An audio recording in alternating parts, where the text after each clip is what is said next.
come out. I would like to start by apologizing because we are way behind schedule. This is already almost 10 a.m. This event was supposed to start by 9:30 a.m., but I'll see how we can make up for the lost time.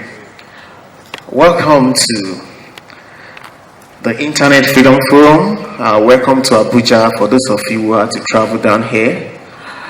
It's a pleasure to have you around, and I'm honored to welcome you, particularly on behalf of Paradigm Initiative and all our partners who have supported this event.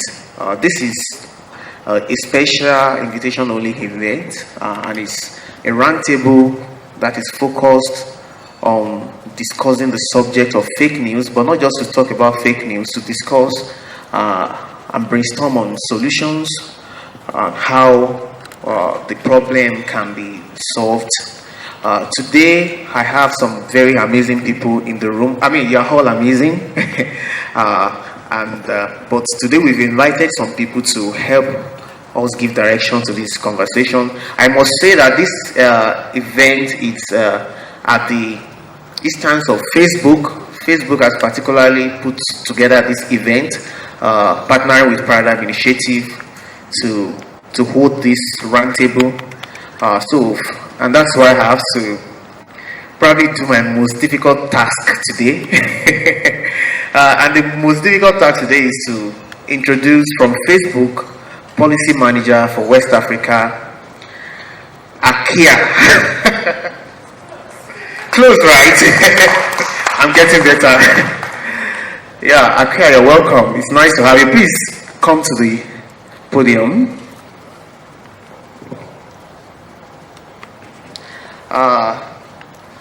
Then I'm going to also invite somebody to the podium right now. He's the Executive Director, Paradigm Initiative, and I mean, practically is the host of the Internet Freedom Forum. Please join me to welcome Benga Sheson to the podium. You didn't like that. Also, I have a friend in the house. I call him a friend because he's been that type of person that when you call on him on anything, he's always ready to offer his expertise to support our activity. And it's a pleasure again to have him join us for this roundtable. Please help me to welcome Oke Hepia.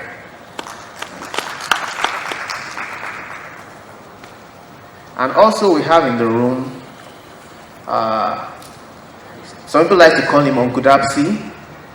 Every time I visit his office, I'll be hearing people saying Uncle Dapsy, Uncle Dapsy.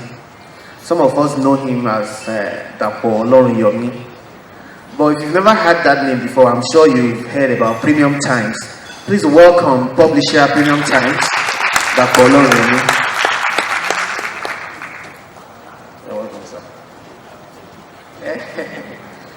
So I deliberately left this particular person to be the last person I'll bring up for a couple of reasons. I think when we were discussing putting together this roundtable, one of the things we're looking at is to be able to get people with somebody from academics, somebody from the media, civil society, just to have a mix in the room. And when we were having that conversation, I said, I know somebody that kind of combined all these things together, but I don't know how to get him. So I mentioned this to Facebook, and Akia was like, that would be great if we could get him into the room. It would be nice to have him around. A lot of people are very well engaged on Twitter, especially. Will probably know that handle as Dr. Joe Haba. It's a pleasure to have Dr. Joe in the room today. Please welcome him.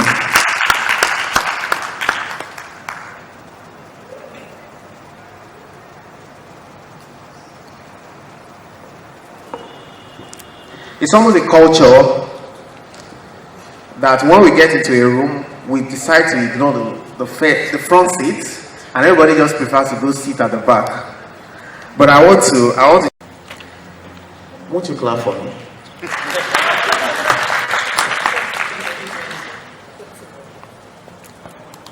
Okay, so thank you.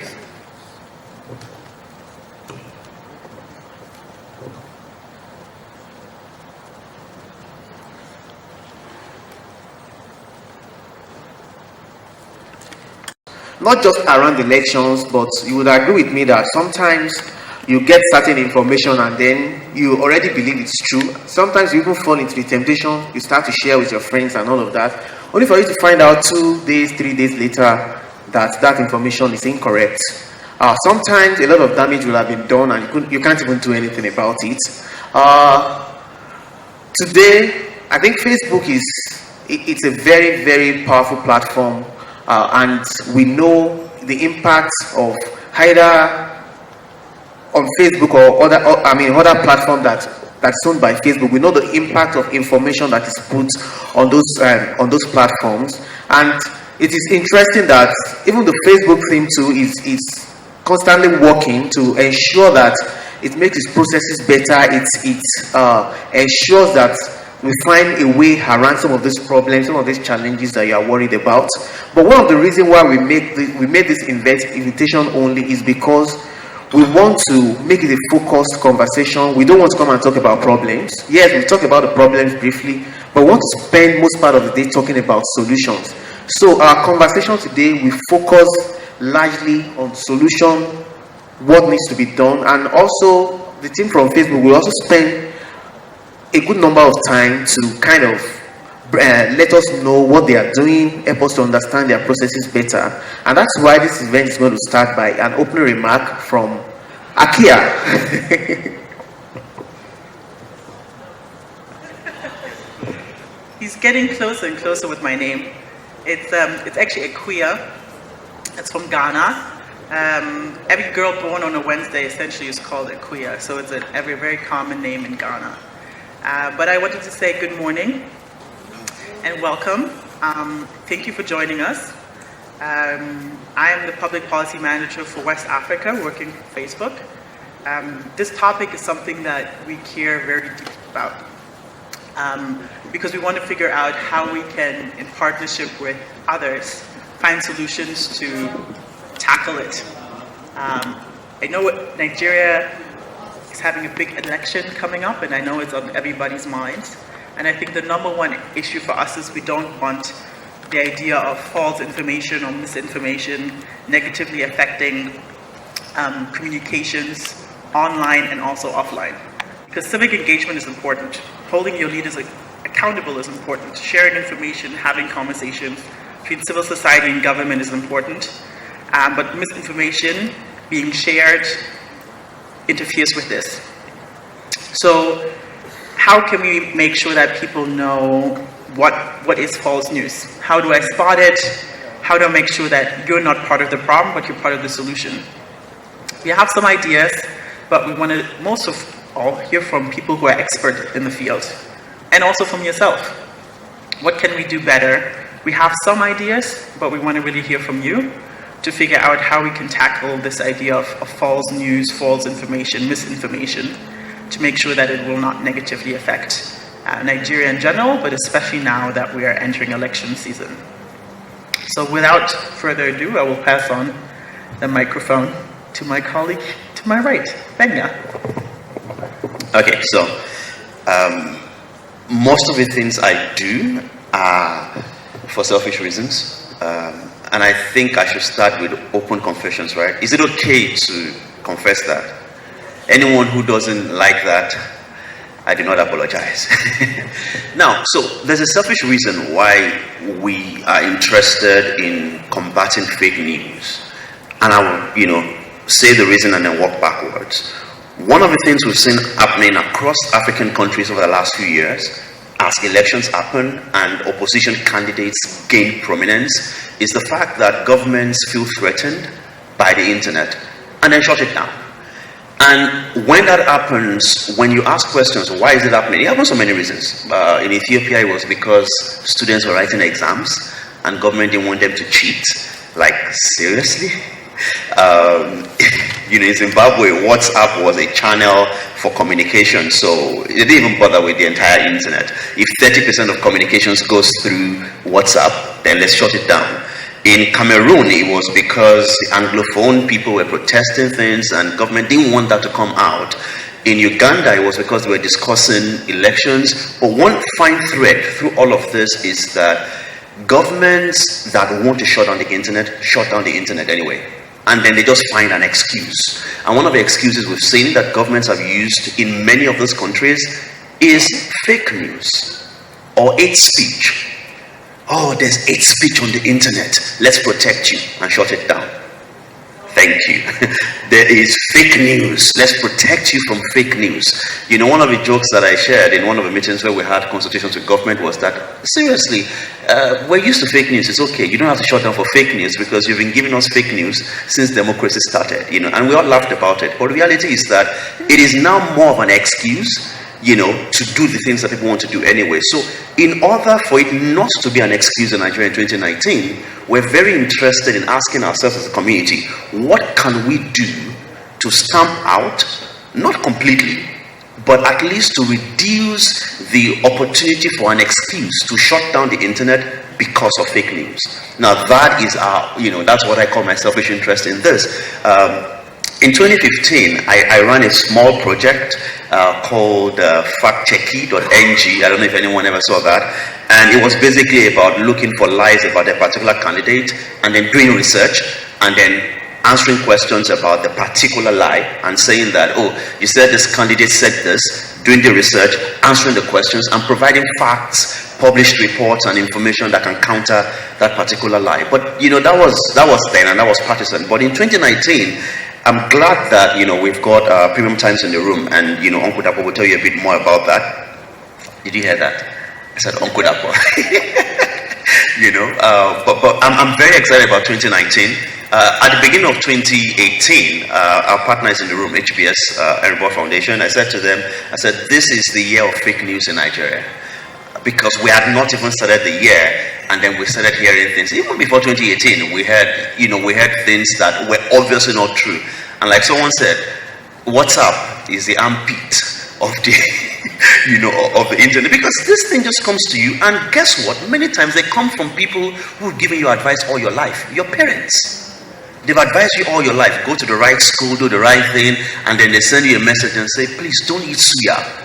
Because the northerners want to kill southerners. They've already poisoned the suya and things like that. And at times you're wondering, where on earth do these things come from? Well, for 2019, we'd have to do more than wonder.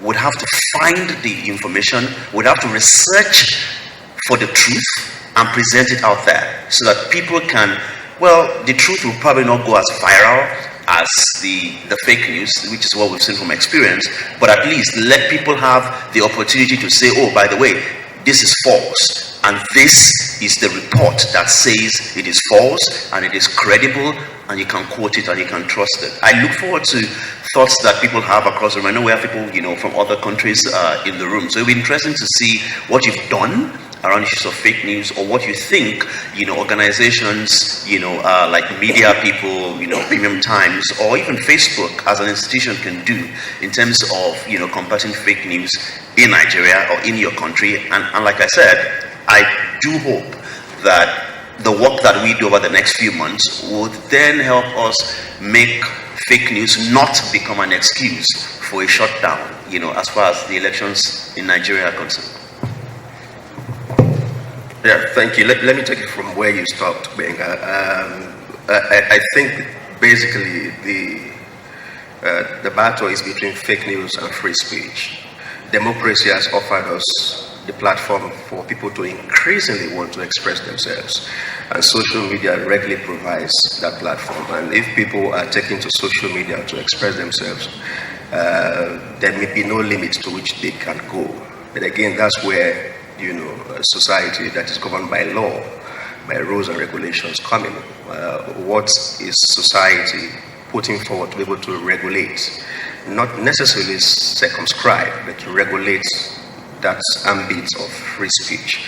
If we use fake news, hate speech as a countermount, yes, it may be valid, but to what extent can we allow it? We leave it entirely in the hands of government to define what fake news is, to define what hate speech is. So they are at liberty to clamp down and circumscribe free speech and freedom of expression. That is the danger, you know, in a conceptual framework. But speaking to solutions, what should be done to be able to address the issues. I think that I'd earlier alluded to regulations, probably policy frameworks, maybe legislations. Yes, I think that is something that Nigeria, we always say, does not lack laws, but how to implement these laws usually are the challenges. We may need to look at the legal and regulatory framework carefully. If they are not sufficient, then we may need to look at how to bolster them so that we protect that very vital human right of free speech.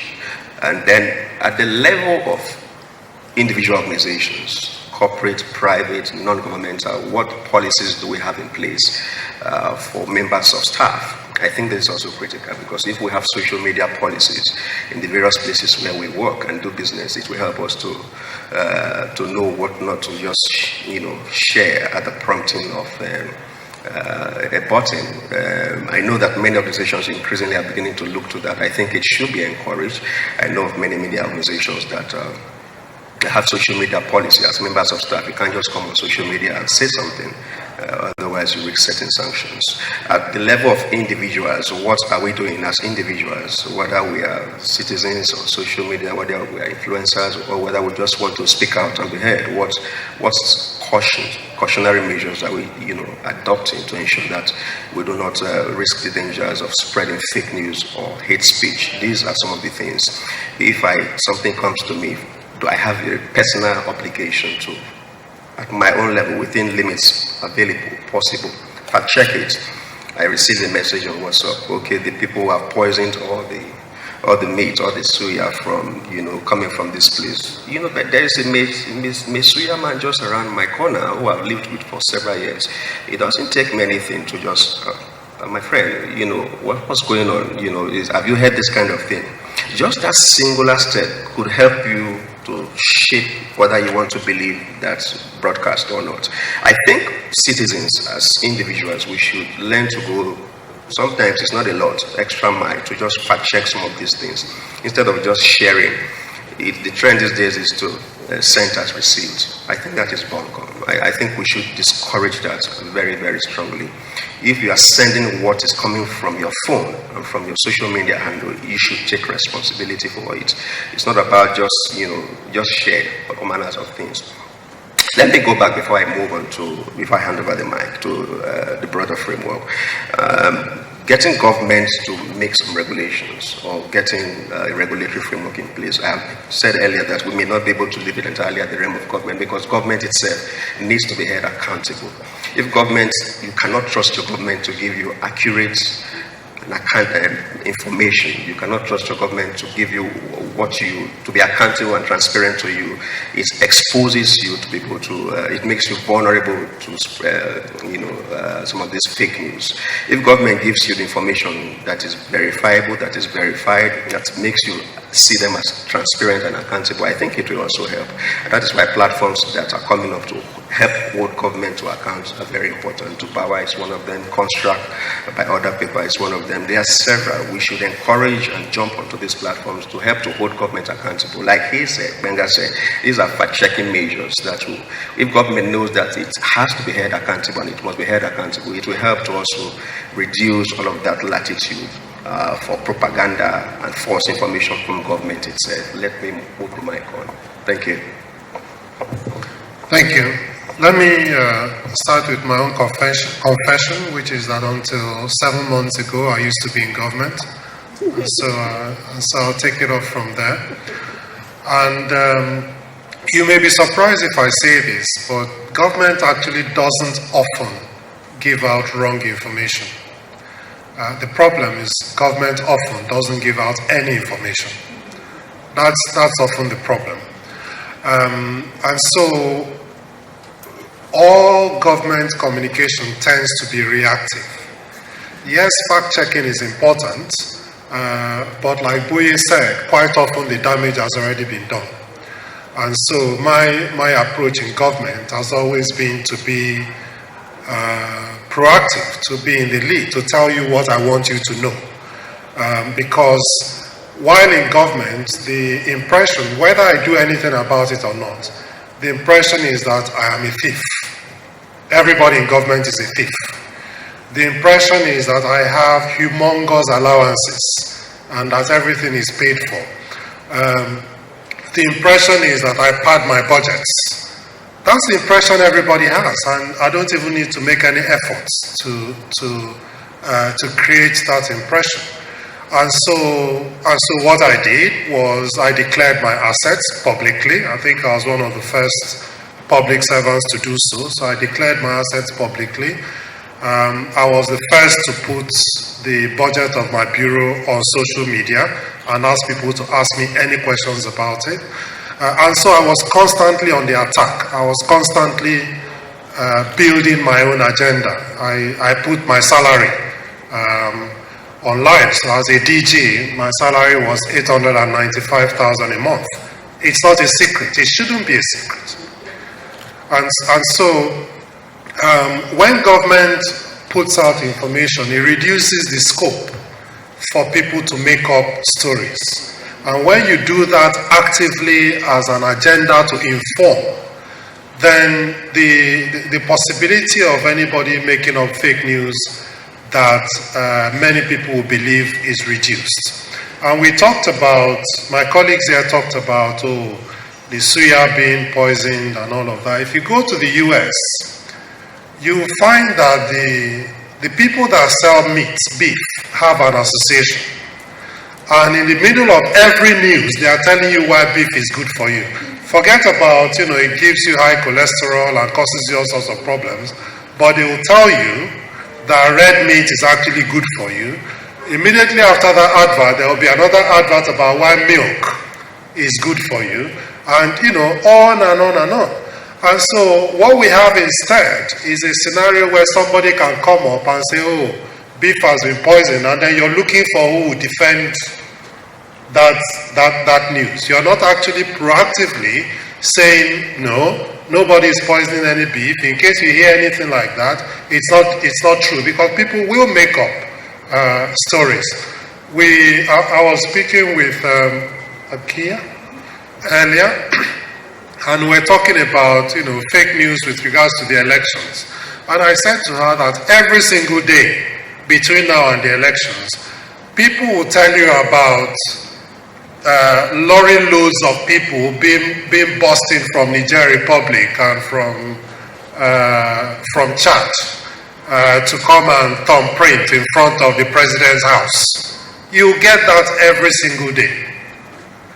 What I think INEC should do is to demonstrate why that will be difficult to do, and the steps that they are taking to forestall that from happening. If they don't do that, nature abhors a vacuum. Somebody will make up a story to fill that vacuum. So, I think I've never watched Big Brother in my life, but people tell me about it. And I understand that there was something like 170 million votes on Big Brother. That is much more than we will ever get as a turnout to our elections. Why is that? Because the process of voting has been made easy. So anybody you can just pick up your phone and vote for a candidate. You don't need to go and queue in the sun. You don't need to go to an INEC center to get a PVC, and they tell you there's no power and you need to come back tomorrow and you need to know somebody and all of that. So if you don't take the proactive steps to make these things easier, the youth will start talking among themselves about why it is impossible to get a PVC and why your vote will not count and why you should not bother. And so we have this situation where the voting system on Big Brother Nigeria is more credible than the voting system in the national elections. That is a problem that government must address. And government must take that responsibility to address that problem. Finally, the media has a responsibility as well. And I was just saying to Mr. Oloriyomi that it's good to see that there's Premium Times, at least one of the media outfits that take accuracy more seriously than others. In government, what I found was a member of the media will call you at 6:30 in the evening. I will tell you, we have this allegation, and we want you to react to it because we're going to publish in the morning. And you say to them, well, you might as well go ahead and publish because you haven't given me enough time to be able to even check my files and respond to that allegation. The comforting thing, though, is that the more particular media houses carry fake news, the less the citizens trust them. And so if it's from a particular medium, over time, the citizen will say, if it's from this medium, don't take it seriously. But if it's from Premium Times, you need to think very carefully before you debunk it. So it has a self-regulatory aspect to it in the minds of the citizen. The problem is always that not everybody is educated. Very many people are not. Very many people will actually start a riot based on fake news. And that's why the media has a very strong responsibility in trying to manage this. I'm against all sorts of censoring, all sorts of censorship. But I think there's a responsibility on members of the media to self-regulate. It's only when they don't do that and government itself is not proactive about giving out information that people start to talk about, regulating the internet and shutting down free speech, which is something we must always guard against. Two rights we must never give up: our right to free and fair elections, our right to vote, and our right to speak freely. And whatever will constrain those two rights, we must fight it with all our strengths. Thank you. Thank you very much. First, I think I'd like to thank the Paradigm Initiative and certainly Facebook. I think it's a very brave thing that Facebook will put this together, especially in the context of the kinds of problems, both global, but which has a very serious local implication for us. I think the point of departure for me is to ask the question, why is it that in an age where we have exponential access to information, we have to deal with the whole question of fakery, misinformation, and certainly disinformation?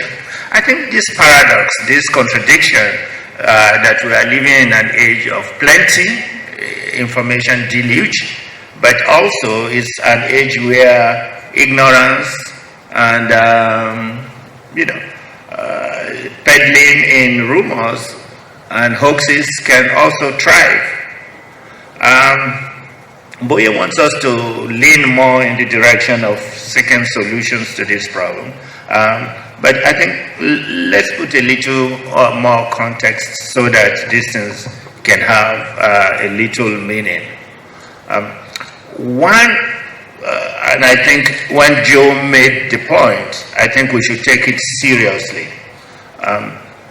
Information that will always be available to citizens, and I'm speaking here mostly as a journalist because institutionally we are perhaps the leading component of society that will have to walk around acquiring this information, processing this information, and offering it to people. But between, say, government on the one hand and the media, which can help to process this information, the major wall, the major divide had always been a question of access. And as I'm saying this, I'm also commending Joe, who I think of the three major chief executive and public servants. As I say this about you, I say it in regret that when you left the civil service, a whole lot of people were really distressed. This was the first person, very activist about government information, taking seriously the rights of citizens to know and peddling it. It's almost incredible sometimes to believe that you were working for government. I think it's also true for the Statistician General of the Federation, who also, he's doing so much. And you will understand that if we are always going to get it right, government leadership in that general sense must set a tone. The tone of openness, therefore, the point. By the way, I think I must also mention the gentleman who is at Naichi, Waziri. These three, they were just this powerful threesome and helping citizens to make the kinds of informed choices, the kinds of rational decision making that is important for democracy, important for a climate of openness and transparency, the kinds of things that can help strengthen society. But he also made the point about responsibilities for truly if we're going to be able to build the core values that will make governance, that will make democracy, that will make, those critical values that we've come to cherish as binding and that can lead to the growth of society, then, it is important that we take them not anecdotally, but very seriously. And I agree that the media has a major role to play in this regard. But media is not media, frankly. So it's important to make a clear understanding about when we're talking about journalism and when we're talking about media. Not everything in the terrain of media comes in the definition of journalism. I think the growth and development of journalism in the strict sense of institutions that will always deal with accuracy, that will verify information, that will always stress the independence, the autonomy of that agency, it's very critical. I lean therefore to how then we have to get this to the public, which is the second order. I think it's very critical at this age that we have to invest more in media literacy. Media literacy is perhaps the most powerful weapon to be able to help, and it has to. Societies that are taking and grappling with these problems actually starts from secondary school or even primary school and university. I know of no university of about 75 mass communication programs in this country that's dealing with this. And we engage effectively with journalism schools because, one, we have to work with graduates, and we think the kinds of quality coming out of journalism school these days. So last year, we took 8 journalism schools in the country to engage with, to further train them in ethics, in investigations, investigative and data journalism, just so that we can provide what you might call remediation that will bring them. But what we found was very striking, and just apart from the fact that these critical courses that can help build the kind of openness that both Joe and has spoken about, they are absent from the university curriculum. But the fact of media literacy itself, which is the platform and capacity for us to be able to do this job and stem the kinds of tide of the kind of fake news, the kind of regime of ignorance that's going, it's really not taught. So I propose that for an institution like Facebook, this is a direction to invest in. The second is also the capacity of the media to be able to do truthful and accurate reporting. There are many reasons why this will be so. So anyway, that's another point of engagement. I think Facebook is by far the biggest newsroom in Nigeria. We lie about it if we think that we, as journalists, combined total of Nigerian newspaper readership today is less than 150,000. I know this is a crazy shame from an age where you had a paper like the Sunday Times, which will circulate about 500,000 a day. But today, that's the truth. I forget about the faking figures just to coax advertisers. So, but the point is, because technology has re-engineered the whole process of communication, we all still have to go and publish on Facebook to achieve amplification and to, so to say, connect with our readers. So I think Facebook has some kind of important responsibility, which is immediate, and I hope that this is something that they can challenge by working together with critical sections of the media to be able to detect when falsehood is being spread, just a kind of a checking indicator of this. Last point, Asiboye is already trolling. I don't want him to police me out of this. I think also, I think Paradigm Initiative and Premium Times will be having a panel shortly after this, which is fact-checking must now become a very concrete process in the media itself. Earlier this year, we set up a platform called Dubawa, which is Hausa word, of course, for verify it. We need platforms that could help and also have developed this capacity in each of the newsrooms.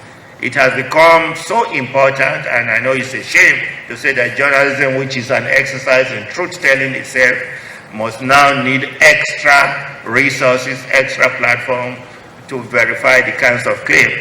But we've reached an age where verification and promotion of accuracy has become very primary as media and definitely journalistic concern, if we are going to make some progress here. Yes, sir, and thank you for all your contributions. I must make a confession, though, that I didn't plan it this way, but somehow it worked. Yeah, so I decided not to just affect the flow. I decided to let it just continue like that. I think we are taking it right from the top, and I don't see us coming here. So I'm just going to take it from there, and I'm going to come to the audience right now. I mean, this is something we are all involved in one way or the other. It's either you are concerned about it, it's either you are even guilty, or you probably also you are just bothered and you are thinking, what are the solutions? So we are not going to bother so much again, because we were supposed to at least try and have some introduction of what we understand by false news and all of that, but we have decided to jumpstart things, so I'm not even going to go back there again. So I'm just going to come to the audience. I'm sure that as you listen to the panelists, you probably have thoughts, ideas, your own perspective and what you want to share. So if I have anybody who wants to make any intervention at this point, I would like to come to you before I come back to the panelists. Thank you. Thank you. Very insightful conversations by the panel. Thank you so much for that. I think that the conversation on fake news should move from being about its impact on society or journalistic ethics to the reality of, we have a totally different audience that just doesn't wait to receive content, but also produces their own content and responds to the deficiencies of the media itself. Whilst it is about the mainstream media, I think even the conversations that have arisen around media literacy, I am media literate, but I didn't go to school to learn how to be media literate. So I think that the conversation should really be about how the media evolves to respond to, the reality of a digitalized environment, firstly, And then also just a comment in response to issues around the way the government responds to issues. So here's a scenario. I'm from Zimbabwe, and we all know that on the 15th of November we had the military and military coup. But I was on a flight a day before, and we all knew that there was going to be a coup. And this was information that was circulating around, but no one wanted to talk about it because it was fake news. So at what point do we actually begin to, define what fake news is? Is it because it's not come out of an official platform? Is it because it's been given out selectively? The media selectively retains information as well. So I think the conversation shouldn't be about who's hosting the fake news, where the fake news is coming from. It should be about the reality and trusting, like Benga said, that an audience can actually respond to, this whole charades that comes out on social media at such great magnitude. So I think the conversation should actually be changing. And we should actually realize that we, the audience, are actually not stupid. We know when a story is not true. Thank you for your intervention, Kuliwi. Is there any other person who wants to make? Okay. Right.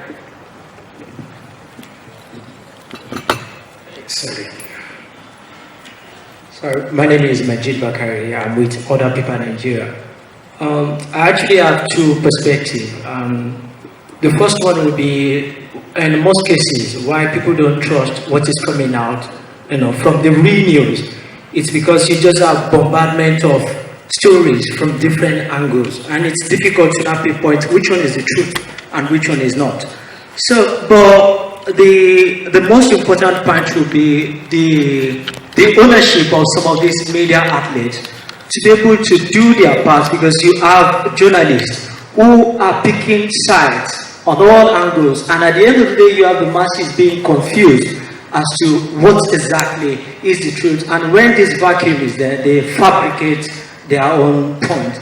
And the second one is to Facebook. What exactly is the organization doing to combat fake news? Because we know that some nations who are powerful have been able to summon Mark Zuckerberg, to actually challenge him on some of these issues. But we know, as a nation, we might not be as powerful enough to be able to regulate that particular industry, the social media industry. What exactly is Facebook doing to combat some of these fake news, trolling, and what have you? Thank you.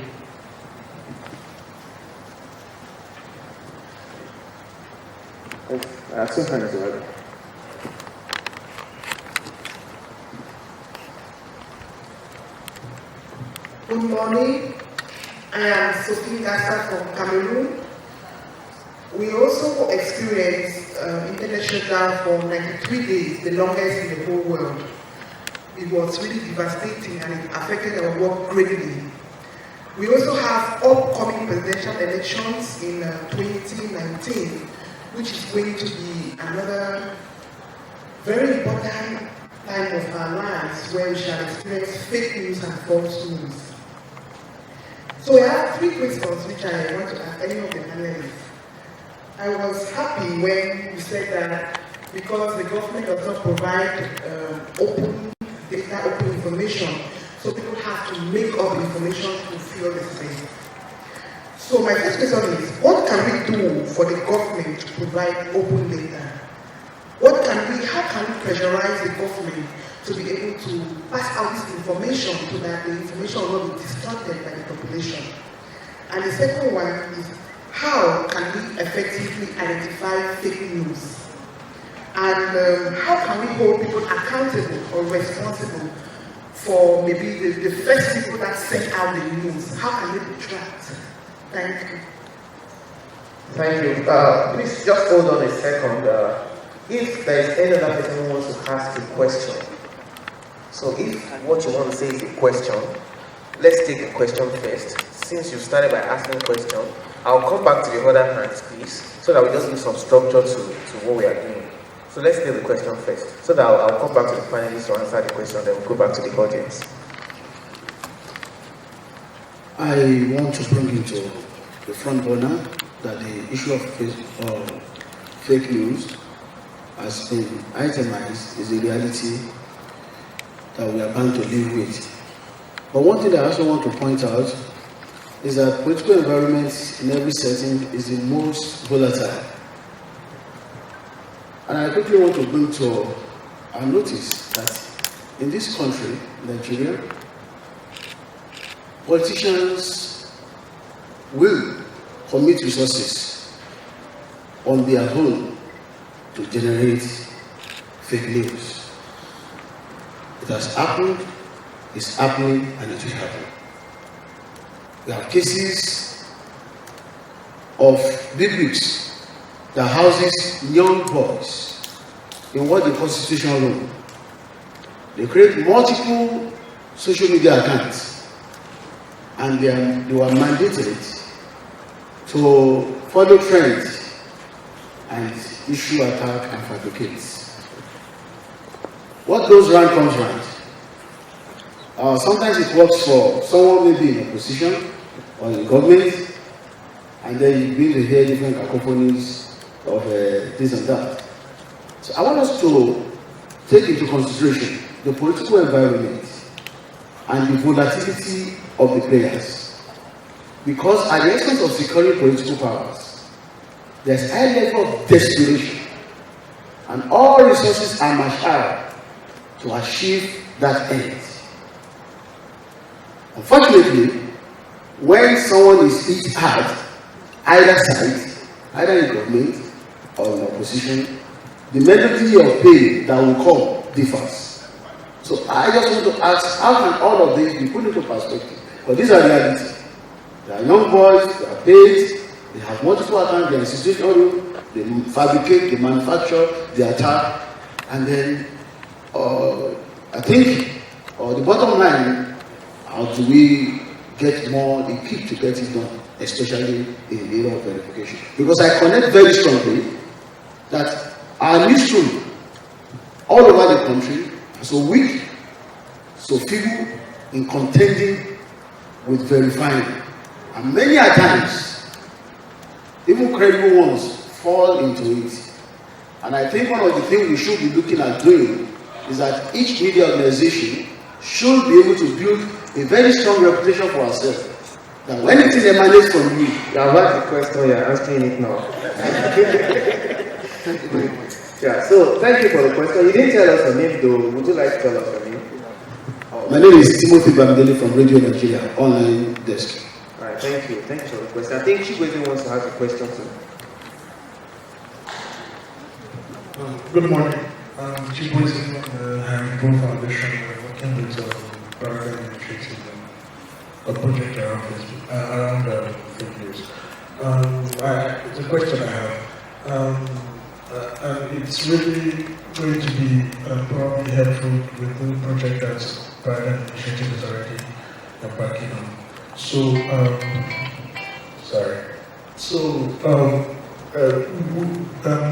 speaking in the office, I and the team back at office, when we look at this issue of fake news as something very difficult to handle because of, we know the way social media can be and how fast information flies. And sometimes it's really difficult to debunk some of this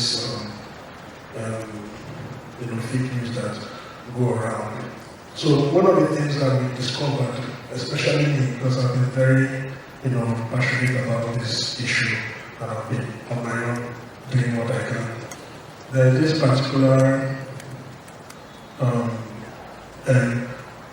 that I follow on Facebook. That I follow them because they issue fake news all the time. I mean, they're called from Nigeria. I don't know if you've seen them. I mean, they're always putting out fake news every now and then. And a lot of times I try to, on my own, just debunk at least the easy ones. So we thought to ourselves that what would really be effective if we can go after this kind of people. So you expose the source and reduce their credibility. So maybe it will be more difficult for people to believe whatever information that is coming out from that particular platform. So it's a question to Paradigm Initiative if this is something you're looking at. Okay, I forgot to ask you. I mean, you can think about it and ask later. I guess that will have been a question you can ask in the next part, in the next session. Are you asking a question, Dr.? No, I'm not. Okay, so I'll come back to you. I want to come to the panelists now, and there are two questions that I would love you to respond to, Akira. The first question is, somebody... What do we mean when we say fake news? Somebody had asked the question, how do we define it? Because there are different types of misinformation out there. We have people who create fake identities, and we have a policy around this. We have community standards, which basically prohibit people from creating fake accounts. We want everybody on Facebook to be their real self. Now we know that that's not the reality. In order for us to address these fake accounts, we rely on reporting. So people have to let us know this is a fake account, so we can take action. That being said, though, we recognize that sort of the engagement of bots or people creating actual activities where there are a lot of people trying to misdirect information, we need to be more proactive, especially in an election context. We basically look for symbols and for signs where we see some sort of activity happening in an organized fashion where we can make sure that we can address it and oftentimes even take accounts down before they even go live. I think the reality is also that the more we can see suspicious behavior, the more we can even use machine learning, so artificial intelligence, to make sure that these type of accounts cannot be created. But in the meantime, or what also helps in addition to that is verification. I think somebody mentioned it as well. The more we can have verified accounts of ministries, government pages, political parties, political candidates, and that's something we at Facebook can help with, the more people can distinguish between who's the real person online and who's a fake person online. If the person doesn't have a blue check mark next to the name, then it might be a fake account, which you can then report to us. I think another thing to think about is, what is the motivation behind people spreading false information? Sometimes it's motivated by money. So again, that's something that we can do. If people are creating spammy websites, clickbait, sensational pages, we know that this is the kind of content people don't want to see on Facebook, and we can do our part at the back end to make sure this content even comes off, because we then have policies against such content on Facebook, or it gets reduced in the newsfeed on people, so you don't see that kind of information. But once again, we rely on signals by the community to tell us this is a fake account, this is a spammy website. If you know of a page that puts out a lot of fake accounts, I will urge you greatly to flag that to us. Because the reality is, here in Nigeria, we have 24 million people in Nigeria alone who are active on Facebook every single month. There's no way for us to monitor the communications that are going on between your sisters, and your brothers, and your aunties, and your uncles, and your colleagues. We rely on the community to tell us, hey, look over here, there's something wrong, you might want to check it. It might be against these policies, please address it. So it's a joint effort. We do our part on the back end for sure. And Mark Zuckerberg, I don't know if you've heard it, but he actually recently stated the fact that, especially in regards to election integrity, we're hiring over 20,000 additional people who focus on content review. So we report to us. We have people looking at it. It's not machines. It's oftentimes first-time people who are looking at the reports. People who have cybersecurity experts, who have also online safety information and expertise to apply. Because we recognize with elections happening all around the world, we need more people who are experts in these areas who can help us tackle these things and make sure that what we know is a good thing for people to communicate during election time, hold governments accountable, have civic discourse, have discussions. We want that to continue to happen without any negative interference. I think the only other thing that I wanted to mention in regards to what was also said, the news literacy or media literacy, I think is a huge important point. So I love my mother very dearly. My mother is on WhatsApp. My mother likes to send me things all day long, which half of the time is definitely not true. Now I tried to tell my mom, this is not true. But she said, oh, but somebody from church sent it to me, so it must be true. So I'm sending it to you. Please check this out and don't eat avocado after 5 p.m. because it's not good for your health. I said, Mom, where you're a doctor, you should yourself know better. Where did you get this information? She said, no, but a trusted friend sent it, so it's the truth. So what I'm trying to figure out is how we can create some sort of public service announcements or funny videos or things to share via WhatsApp. So people like my mother will think twice before they send information like that on without checking it. Right? These are the sort of we call it digital literacy, news literacy, but it's really how do I get my mother to stop sharing things which are not relevant or not true? At least to ask the questions, to check the sources. Who sent this to me? Where did it come from? Should I pass this on? This responsibility definitely lies with us at Facebook, but it also lies with everybody else who's part of the conversation. So these are some of the things that we're looking at. Another thing we're doing, and then I will pass on to my very learned colleagues and experts here sitting next to me, is the idea of third-party checkers, fact checkers. Some of the difficulties here is on the one hand, somebody sits in Kaduna, do they really know what's going on in Lagos? Are they really in a position to fact check, oh, this is what's really going on? Somebody actually uses a video that's 10 years old to say people are now writing in the streets, it's not true. Are they really in a position to do that? I don't know. This is something for you to tell us. Does it work? Does it not work? Should we try? On the other hand, I've also been told, oftentimes the rumors that are going about is old stuff, it's old news, it's old information. So with a little bit of research, you actually can find out, hey, this is something that's not true. Either an opposition person has sent it out, either a person somewhere in their living room has shared it. Sometimes it's more organized and it's a room full of people creating misinformation campaigns.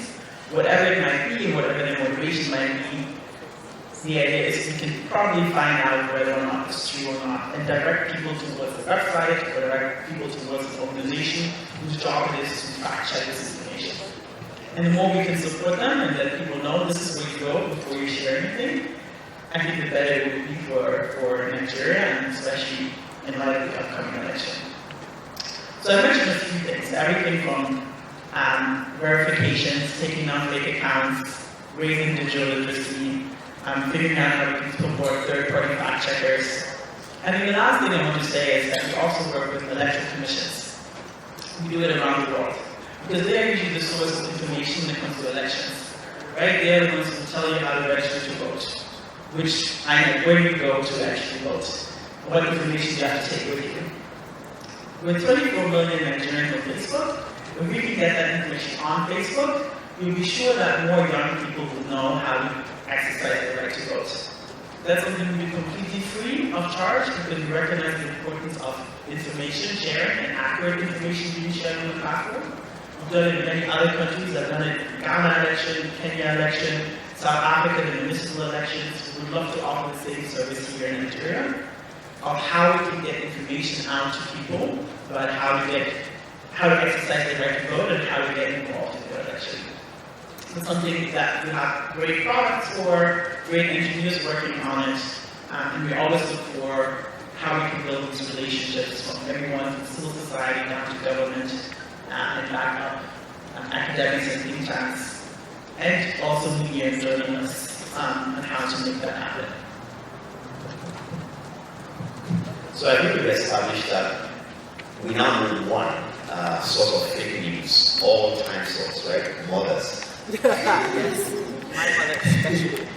You know, that's hate speech. Oh no, I don't know. All right. I mean, I think it's interesting.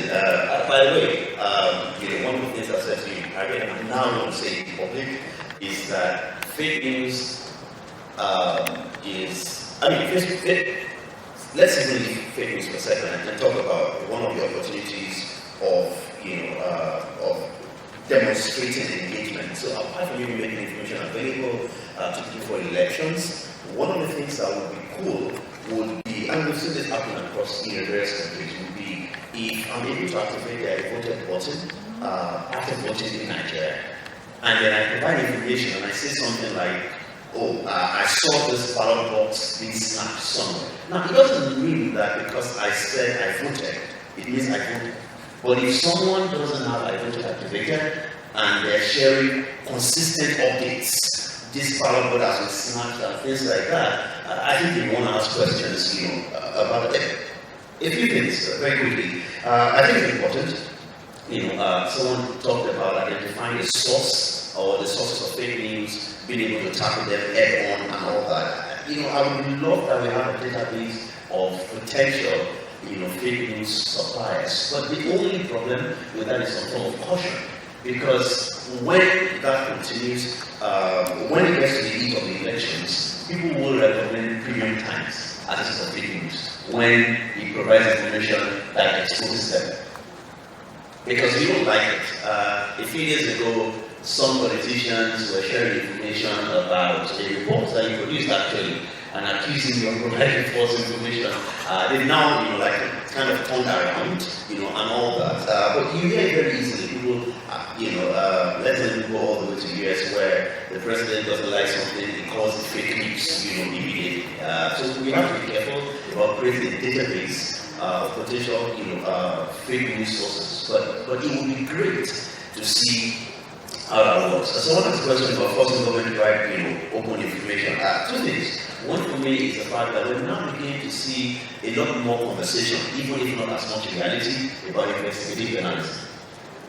Someone describes the media in Nigeria as copy and paste press statements journalism. I think it's very unfair to be hard-working, journalists that we have, around. But honestly, when I meet people who say to me, I don't read Nigerian newspapers, and they go ahead to explain the reason, I tend to understand what they say. Because, someone said earlier about the multiple ownership of digital houses, you read something in The Nation, you read something in This Day, you read something in The Sun, and it looks like you're reading different encounters. Like, seriously, when you guys are at the same meeting, because obviously ownership also influences, but we need independent investigative journalists who can spend time. Obviously, resources are required. But the second thing we can do is also citizen advocacy. We can force government to provide information. We can. Unfortunately, one of the things we've seen over the last few years is that, as citizens across, and this is not just a Nigerian problem, this is across the continent, people outsource activism. Those are the activists. Let them fight for us. The internet has been shut down in Cameroon, so they tweet at you and say, the internet has been shut down, won't we start fighting for us? Excuse me, what happened to you? Can't you also be active and say something? So when we need information about something, we don't have to wait. Private initiative will always write FOI requests around surveillance, data privacy, and things like that, and we'll always go to court. We have 5 cases in court right now on various things, but even when we don't, it's okay to send us emails and say, private initiative, they've arrested a journalist for publishing on Facebook. What are you going to do about it? It would be great if you could also do something about it.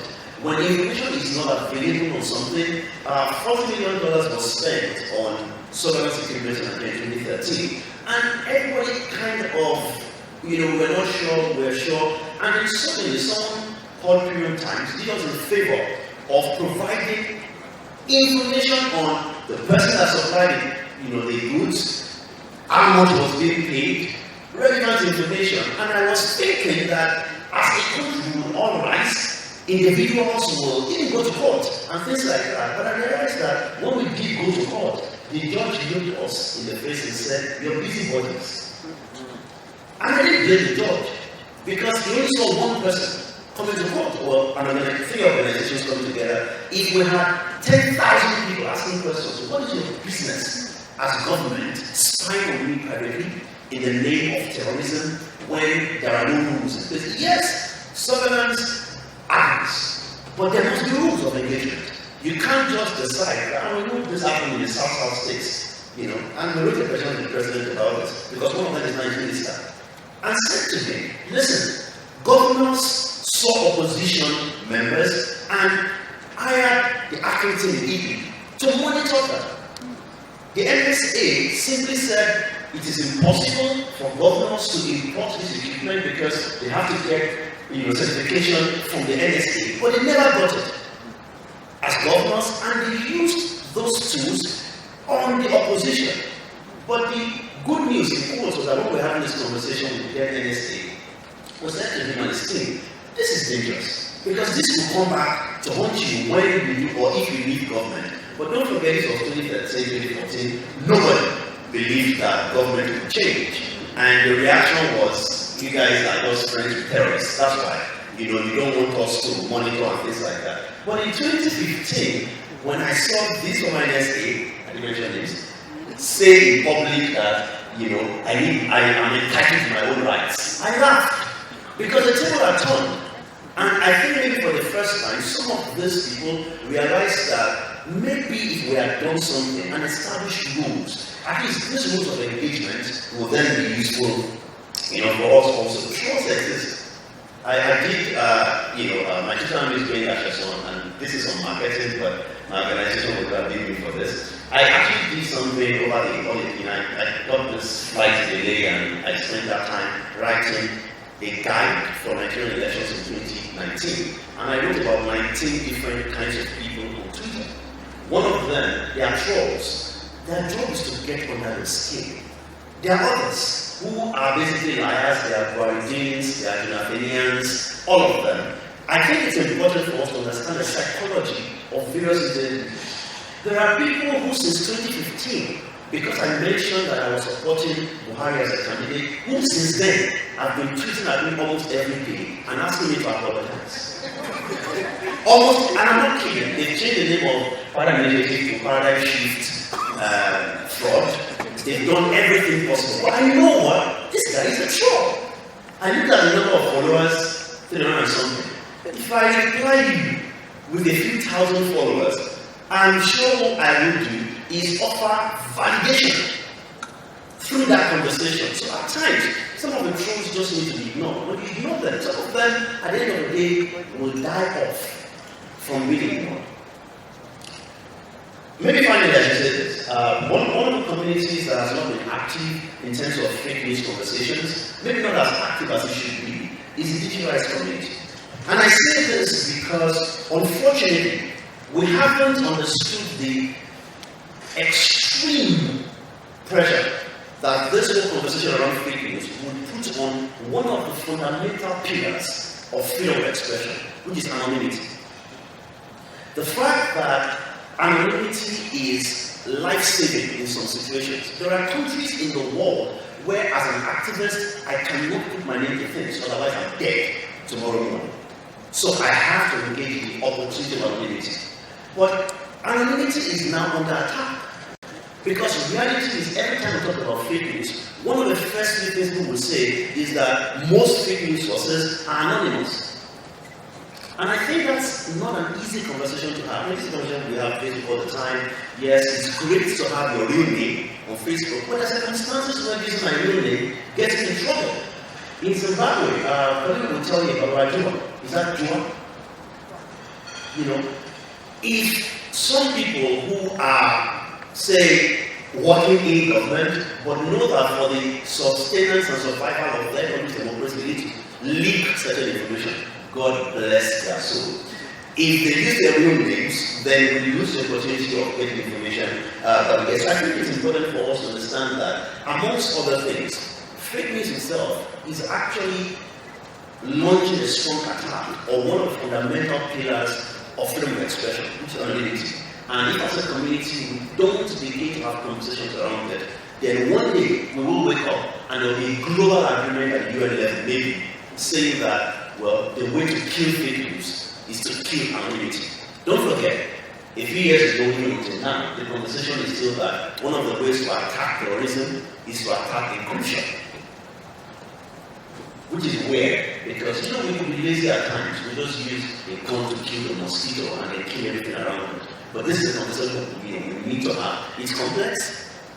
We will disagree. We won't hold hands and single buyer all the time. But the intellectual will require, to get to a point where we can see issues and do what's right. I think it must be done. Anyway. Yeah, thank you. There is understanding apprehension about 2019 in Nigeria. And the reality is that, unfortunately, there's going to be a lot of failures, both from politicians in power and those who seek to unseat them. And maybe I'm not sure what we will do as a collective. And I think that the trend has shown that citizens are becoming wiser. Citizens are becoming more empowered to be able to differentiate what is fake news and what is truth, especially irrespective of the source. Someone alluded to Donald Trump and his consistent pushback with fake news. And then I also noticed that one of the media organizations is also making a very strong pushback about the apple being an apple. No matter what you call it, it remains an apple. And I think that's one lesson that the Nigerian media is to also make, and it should also be instructive to all of us. Yes, there will be a plethora of fake news. It's you and I who have followed the trend, who are abreast of developments in this country. We can differentiate what is fake news. We can actually tell if Nigerian news are lazy or not. We do not need a clarification from the president's media aid to tell us what was said. We do not have to believe the impression that the news organization that reported the story in that light is not a credible news organization, as the impression, the institutional response from the entire society. I think this is a measure that should help. And I think this is where organizations should come in to assist. And I'm glad to know that, like Akko said, Facebook is making attempts to help project what's the true situation of things regarding elections. But we are working with electoral commissions. And I think we should also look at citizen-based organizations that are credible, that are very credibility over time. Because we also have our impressions about the electoral commissions in different countries. We know that these commissions, more or less, of the ruling party. There's a raging controversy about all units in the country currently in Nigeria. So when citizens also begin to see that, perceive some level of there is usually that trust in the electoral commission. We cannot therefore have that wholesale, approval for institutional interface. So looking at citizen-based organizations, in Nigeria we have a couple of them. We have the situation group, the coalition of citizen organizations. These are credible platforms, that you can render support to. And this is not limited to Facebook. This is across the development community and those who are really interested in combating fake news, and hate speech. These are platforms that I think that should be engaged, at this level, whilst we are all searching for, long-term, lasting solutions in combating fake news. Yes, the media is on trial, clearly. Everyone, especially in an age where everyone is a content producer and everyone has access to disseminate, the media becomes on trial. But again, we also must watch it. The media is playing a role that is reflective of the society itself. What kind of society do we have? So the society, you can separate media ownership from the society. A society that makes it, that strangulates the economy, such that media, credible media organizations do not get, advertising. How do they survive? A society that makes it difficult for media organizations to be able to do credible, objective investigations. What kind of society do you expect? So yes, we can put the media on the spotlight. And again, it speaks to the holistic issue of what are we doing to get governments to account for what's, for what the mandate that we have given to them.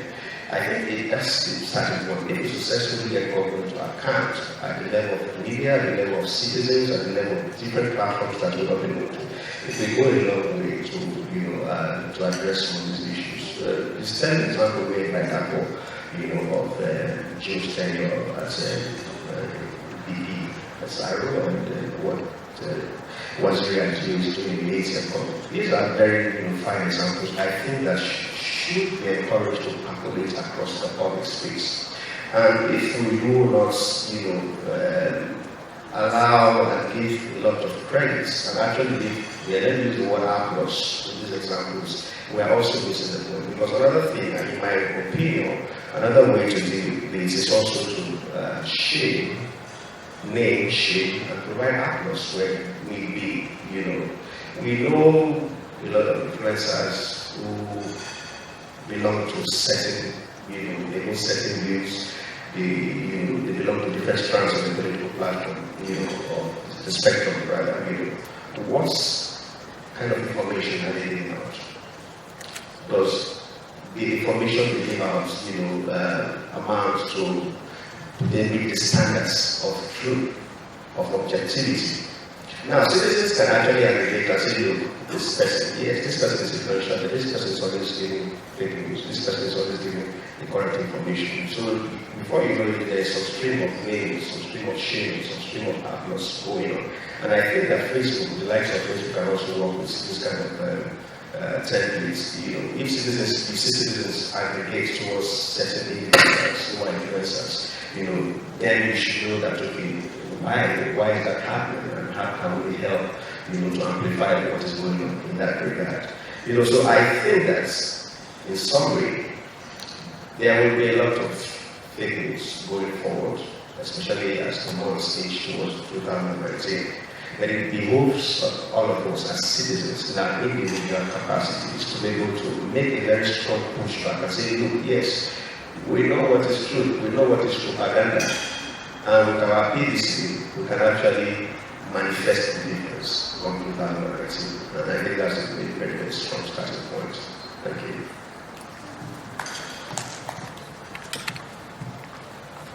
Okay, so I'm going to make another confession, which is that before I worked in the presidency in Nigeria, I also worked in the Prime Minister's office in the UK.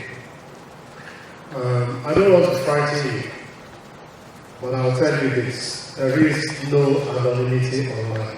There's not. If government wants to find you, it will. Believe me on that. There's no anonymity online. Just take it from me. As someone who's worked in various governments around the world, it doesn't exist. So if anybody thinks they can hide behind some sort of anonymity to foment trouble, they are sadly mistaken. I think as part of the process of my joining the Prime Minister's office, there's a period of about 3 to 6 months where they check everything. They check your background, links to terrorism, whether you have infectious diseases. They even came to Nigeria to check the friends I was moving with in the university when I was in the University of Calabar. And as part of that, they showed me all my text messages for the last 6 months. All the text messages, even those between me and my wife, for the last 6 months. Just to demonstrate the capacity that they have. Okay, so don't think that there's any anonymity anywhere. There isn't. If there is, maybe government is not yet focused on you. If it's focused on you and they want to find you, it will. Unless your phone is not connected to the internet. If it is and it has an IMEI address, government will find you. Even your iPhone, you can use Find My iPhone and you track your phone within 100 meters of wherever it is, if you have an iPhone. So forget that anonymity thing, it doesn't exist, is what I was saying. The second thing is with regards to what my sister from Zimbabwe talked about what do we mean by fake news. And perhaps that's where, Boye is right, that's where we should have started from. Because again, while we were in the UK, we were developing potentially controversial policy. We had a practice of leaking the information. So when we leak the information, and use it to judge the public mood. So assuming we wanted to raise the cost of train travel, or wanted to put in toll gates, okay, we will leak the information that government is considering putting in toll gates, and this will give you better routes. If the reaction of the public is overwhelmingly negative, we will simply deny it. If it's positive, we will go ahead and announce it. And those of us that worked in the Prime Minister's office then knew who was leaking what. So that could be a senior Whitehall official. I could be a senior government spokesman. So when I read news and I see a senior Whitehall official, I know it's that one that leaked it. I know. So there are times government, when it's media savvy, can actually leak information and use it to test public opinion. Is that fake news or not? Is something we haven't agreed on. Okay, and that's why when my sister from Zimbabwe raised it, it was actually, I think, a very important point. We need to be clear what we mean when we talk about fake news. The other issue my sister from Cameroon raised was about how do you get government to provide more open data. And my answer to that relates to something that was said about media training and media awareness. The government of Nigeria is publicly committed to the Open Government Partnership. It was the 71st country to join. It signed into law a Freedom of Information Act in 2011, which is grossly underused. It signed up to an open contracting data commitment. So there are a number of commitments that government has made. The problem is that many civil society organizations, including the media, are not even aware of these things. And those that are aware don't know how to use it, and those that know how to use it cannot be bothered to use it. That's the problem that I find. So you will ask a government office for information about, I don't know, their expenditure over the last few years. They don't give it. And they don't give it, and then, you keep talking on social media, we asked this organization, they didn't give it. We asked that organization, they didn't give it. There are many civil society organizations who will go to court on your behalf. They have funding to actually go to court and demand some of these rights. What we don't have is any sort of synergy between all of these demands. The citizen knows very, very little about how government works. Very, very little. The citizen doesn't understand the budgets. The citizen doesn't know the meaning of 4,000 megawatts. My mother, it's none of our business how many thousand megawatts is produced as a country. Our business is, for what period of the year am I going to have lights? So am I going to have light from 8 to 1 so that I'll know? Or am I going to have light from 7 to 12 so I know when to iron my clothes? That's what my mother wants to know. She doesn't care how many megawatts. But what do our media report? We've done 5,000 megawatts, we've done 1,000, who cares about that? And so being able to interpret even government information in the way that a citizen will relate to it, in the way that a citizen will want to ask questions, is something that I think better media awareness, better media training can help with. Every day I read, government has, the Ministry of Finance has, the FACT committee has shared X million amount among the 3 tiers of government. What does it mean to me? Nothing. I read it every month. It tells me absolutely nothing. What I don't know is when the construction of the second Niger Bridge is going to start. I don't know that. I don't know when, I don't know what government is going to do with this constant cycle of strikes. So government will negotiate with doctors today, say yes to them. Johansen will say, oh, so you said yes to them, we too are going on strike. Then government will go and negotiate with Johansen, and then the doctors will say, oh, so you're giving them another 5 grand, we too are going on strike. And it goes on and on and on. And we do it every year, every day. And our media regurgitate the same things every single day. At no point does anybody actually get to the bottom of the problem to say, look, you cannot go on strike because as a pharmacist you want to become a consultant. And by the way, you went on strike yesterday, this person on life support has actually died. Do you read that in the news? You don't.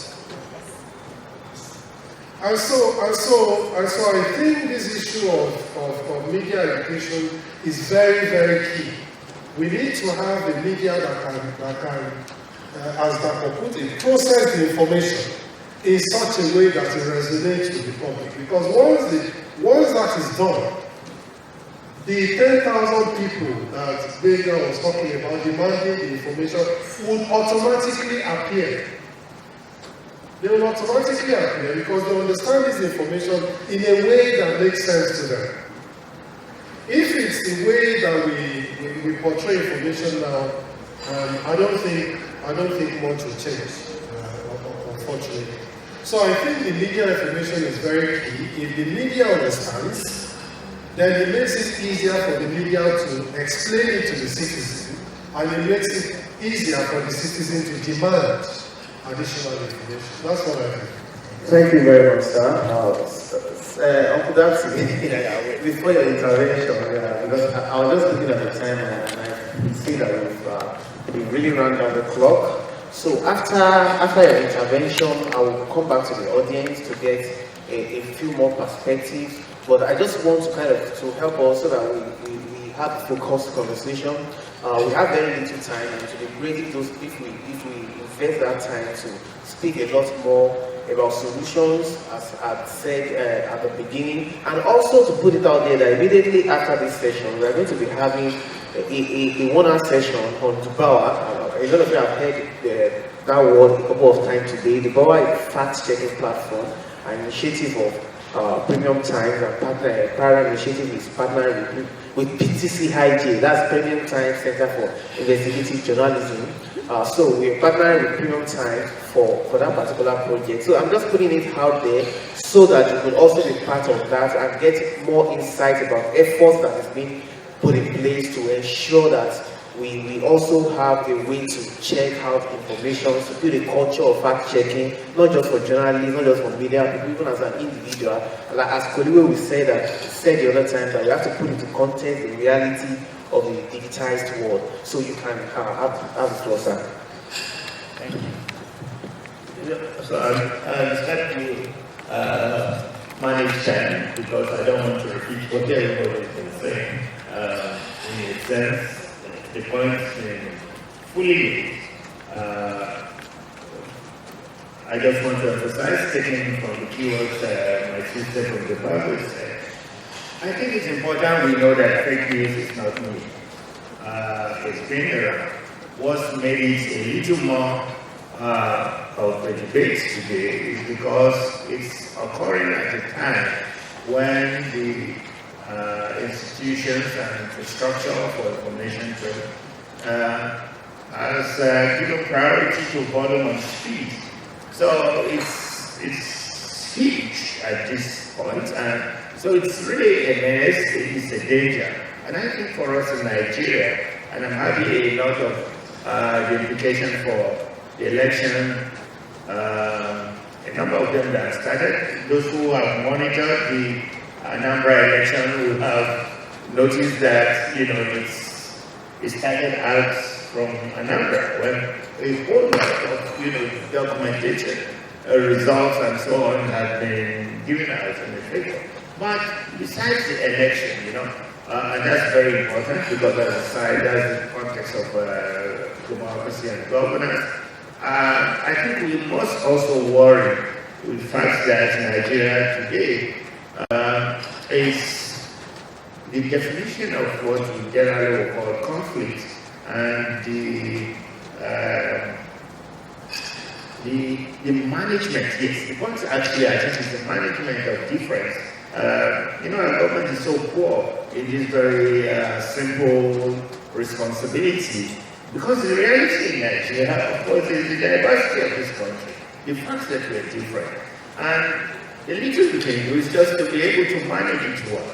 That's how I think if you summarize the responsibility of a government in Nigeria is just how well it's able to manage difference, and we're not doing so. So we have a terrible situation in the northeast with insurgency. The south-south is now a resolved situation.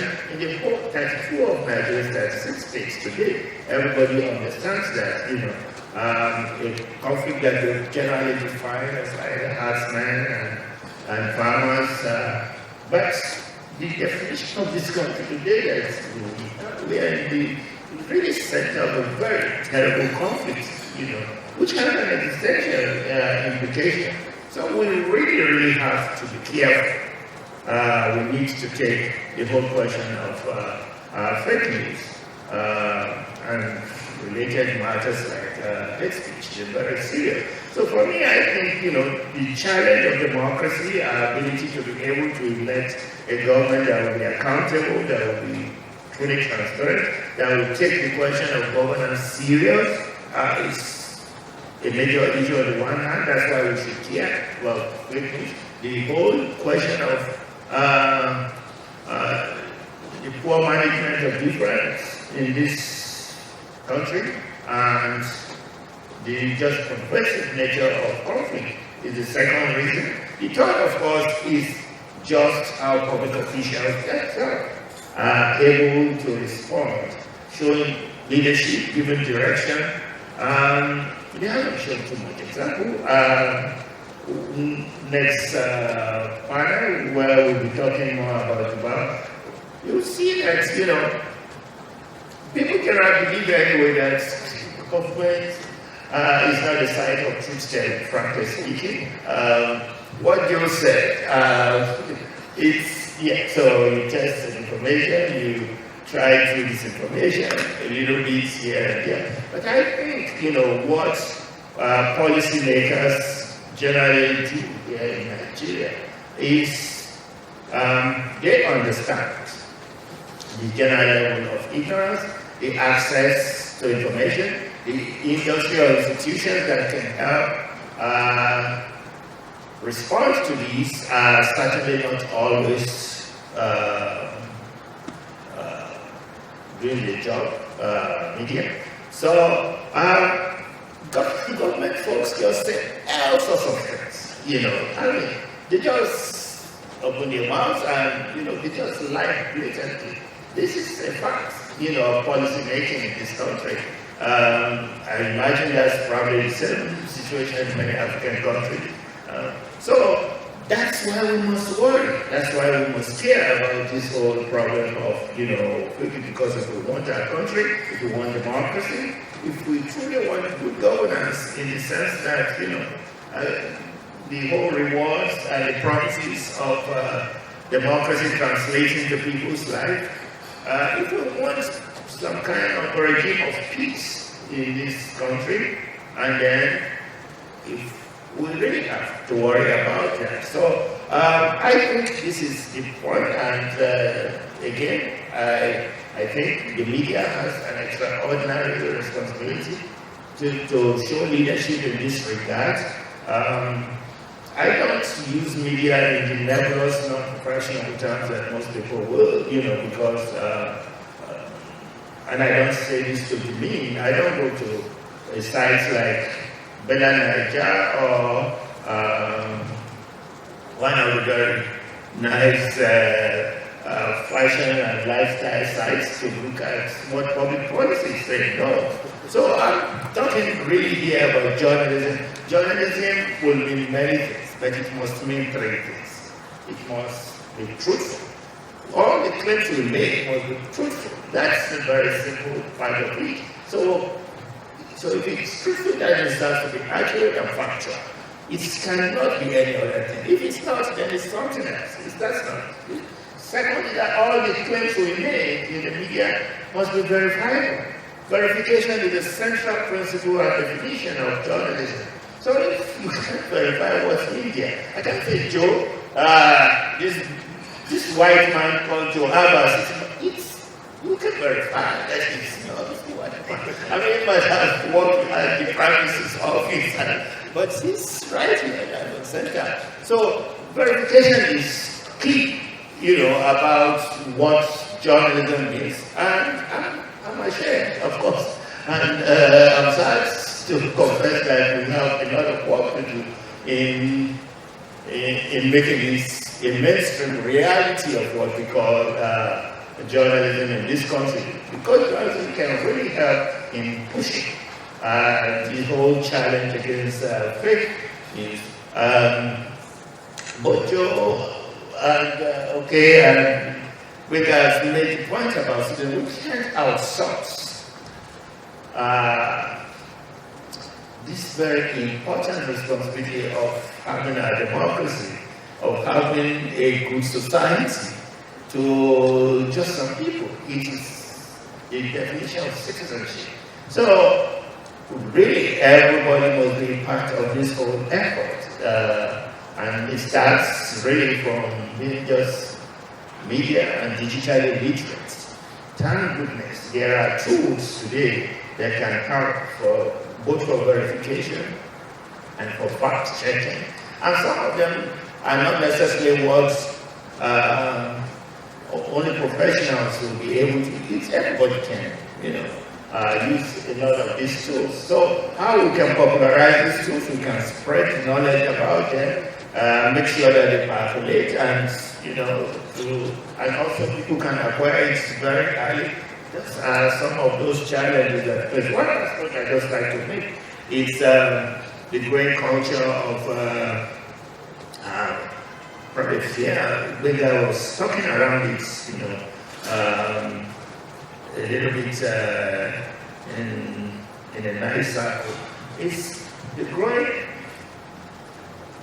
problem of mass surveillance in Nigeria. When he was referring to one of the NSS, National Guards, who started this whole program, of course, during the Jonathan year, when they gave this humongous 30 million, we don't know whether it started 45 million, US dollars contract to the Israeli from EBAS to help monitor social media habits, opposition and the media in this country. And I believe our newspaper was helpful in trying to expose this whole problem, and that was the one program. Today, you don't know how many programs that the current NSA is working. I can say that not more than 3. And there's no parliamentary oversight for these programs. It's not in any budget. You can pick up the budget. And this is idea. So the desire to really build the mass surveillance state, I think it's growing. And citizens will have to fight this. Why this is important in part is because a culture of control, a culture of silence is very critical for even things like fake news, a culture of fake news to thrive. I think our ability to also promote, along with everything that we're doing, respect for the rights of privacy is very critical for everything that we're standing around and sitting around here this morning to do. So thank you very much. Yeah, thank you. Thank you for making it clear, sir.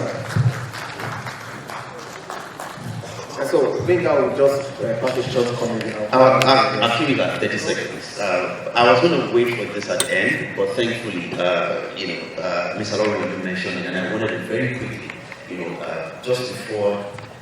Okay, well, it's okay. Now, two things. Number one is that, and it's important to say this because I think what Dr. Abba said earlier about the UK government and all that. Of course, we know this government are guilty of these things, but it doesn't make it right. Number one is that anonymity exists. Absolutely exists. There are people whose lives depend on anonymity. I've got colleagues in Iran, in Ethiopia, who would be dead today if there were no tools to keep anonymous. And I take this very seriously and personally because I've lost friends. Because the governments went out of their way to break tools that protect anonymity. And I know there is an internal attack on anonymity, and I know it continues. The current Prime Minister of the UK did say publicly that maybe we need to rewrite the rules of human rights. Unfortunately, the other thing is that I hear this all the time, that privacy is dead. Ladies and gentlemen, privacy is not dead. And I say this not because it's wishful thinking, but because reality is, even the fact that I make some information public does not give anyone the right to use that information against me outside the provisions of the law. And the reason why I say this is because it's important for us as a society to understand that yes, there are some realities. There are governments that go out of their way to break some of these rules. But it doesn't change the fact that the fundamental principle of anonymity and privacy are rights enshrined in some laws, and the challenge then is to protect them. This is at the core of what we do. There are technical solutions that keep people whose lives they depend on anonymity. There are tools that make that happen. There are legal opportunities to also make sure that this happens. I think it was just important to push back on this because tomorrow and the day after, somebody will say that privacy is dead. When they do say it, remember that I said this. Anonymity is real and privacy is not dead. The rumors of the death of privacy is over-exaggerated. Okay, sorry, please, I'll come back to the panelists. I want to get some thoughts from the audience because I want to end this on this table.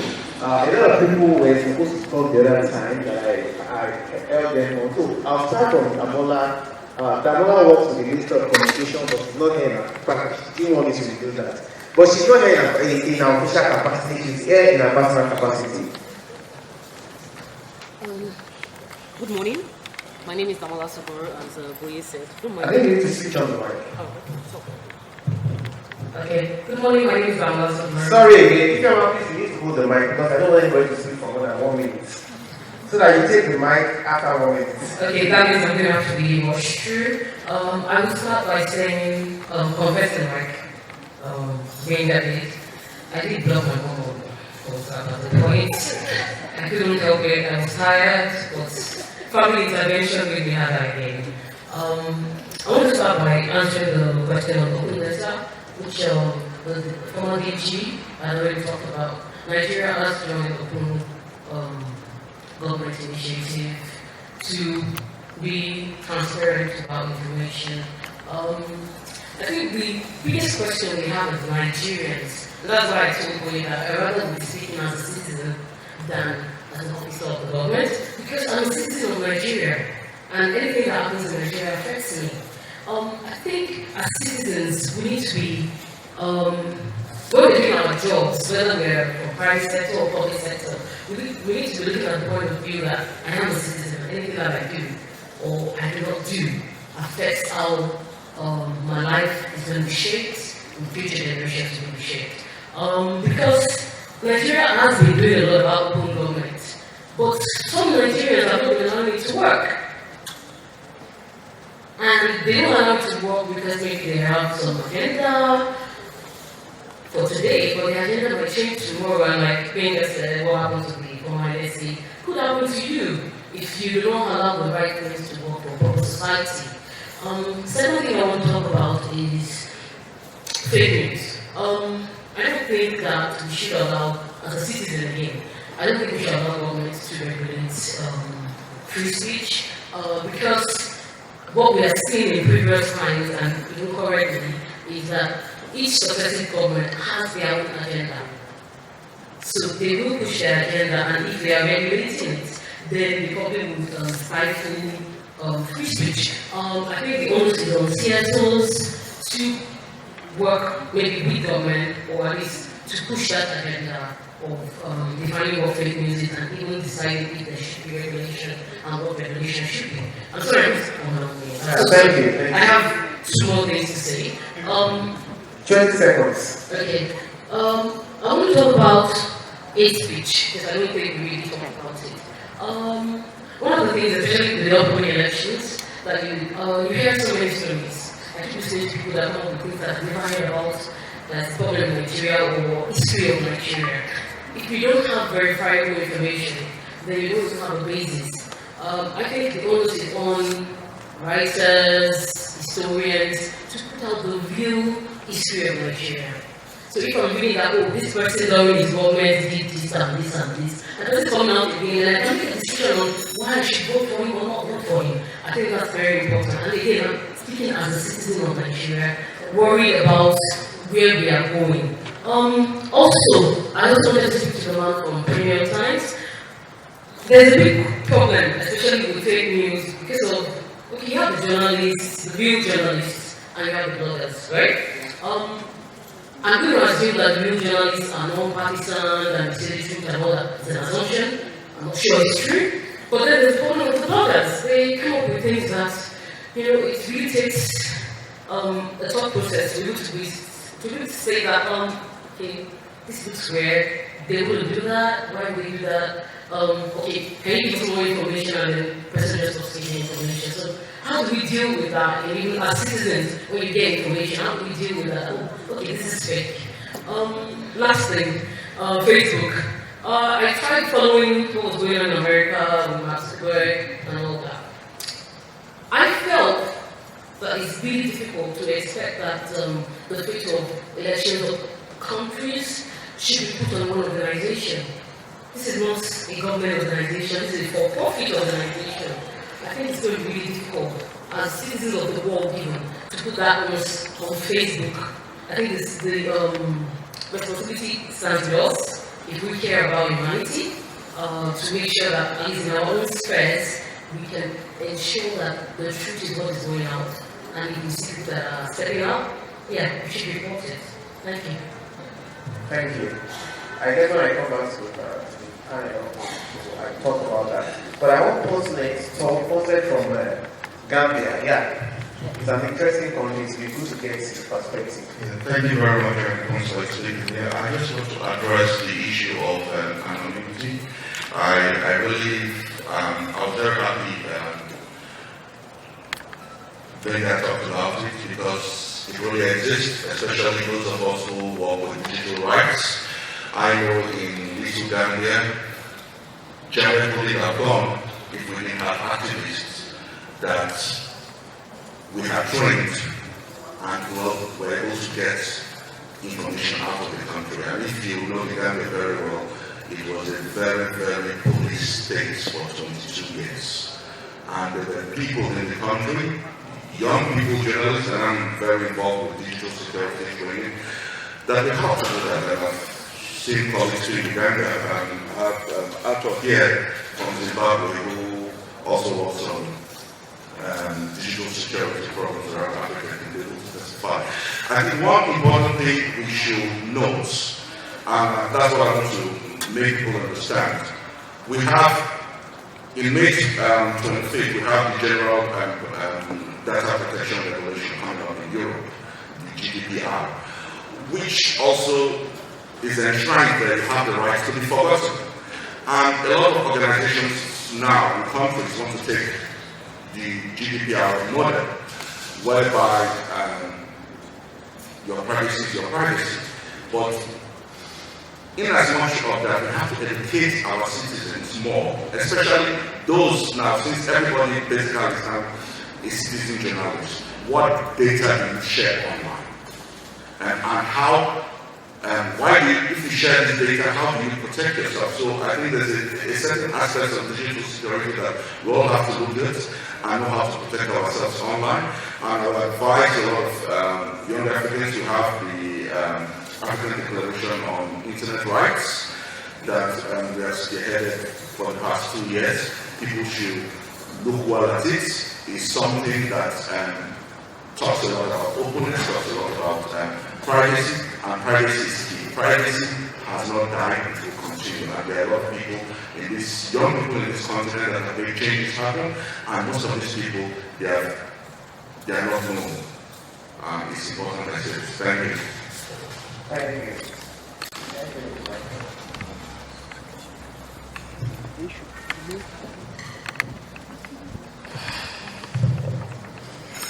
Yeah, good morning. My name is Tony Okeke Ofadile.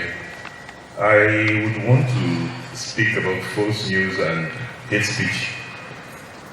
We've just been told that we have about 24 million subscribers on Facebook in Nigeria, and the implication of that is that we have, let's say, millions of journalists have been created through that platform. I don't know the numbers on WhatsApp. I know there will be billions of people also, even more than Facebook, on WhatsApp, Nigerians on WhatsApp.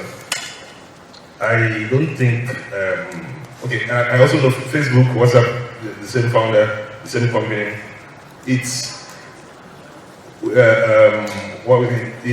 think Facebook needs to do a lot in terms of orientation, in terms of education. Let people know that if you share a news, the news story that is fake, then the kind of harm they're doing to our democracy, the kind of harm they're doing to the media itself, because people indirectly spoil the reputation of the media organizations.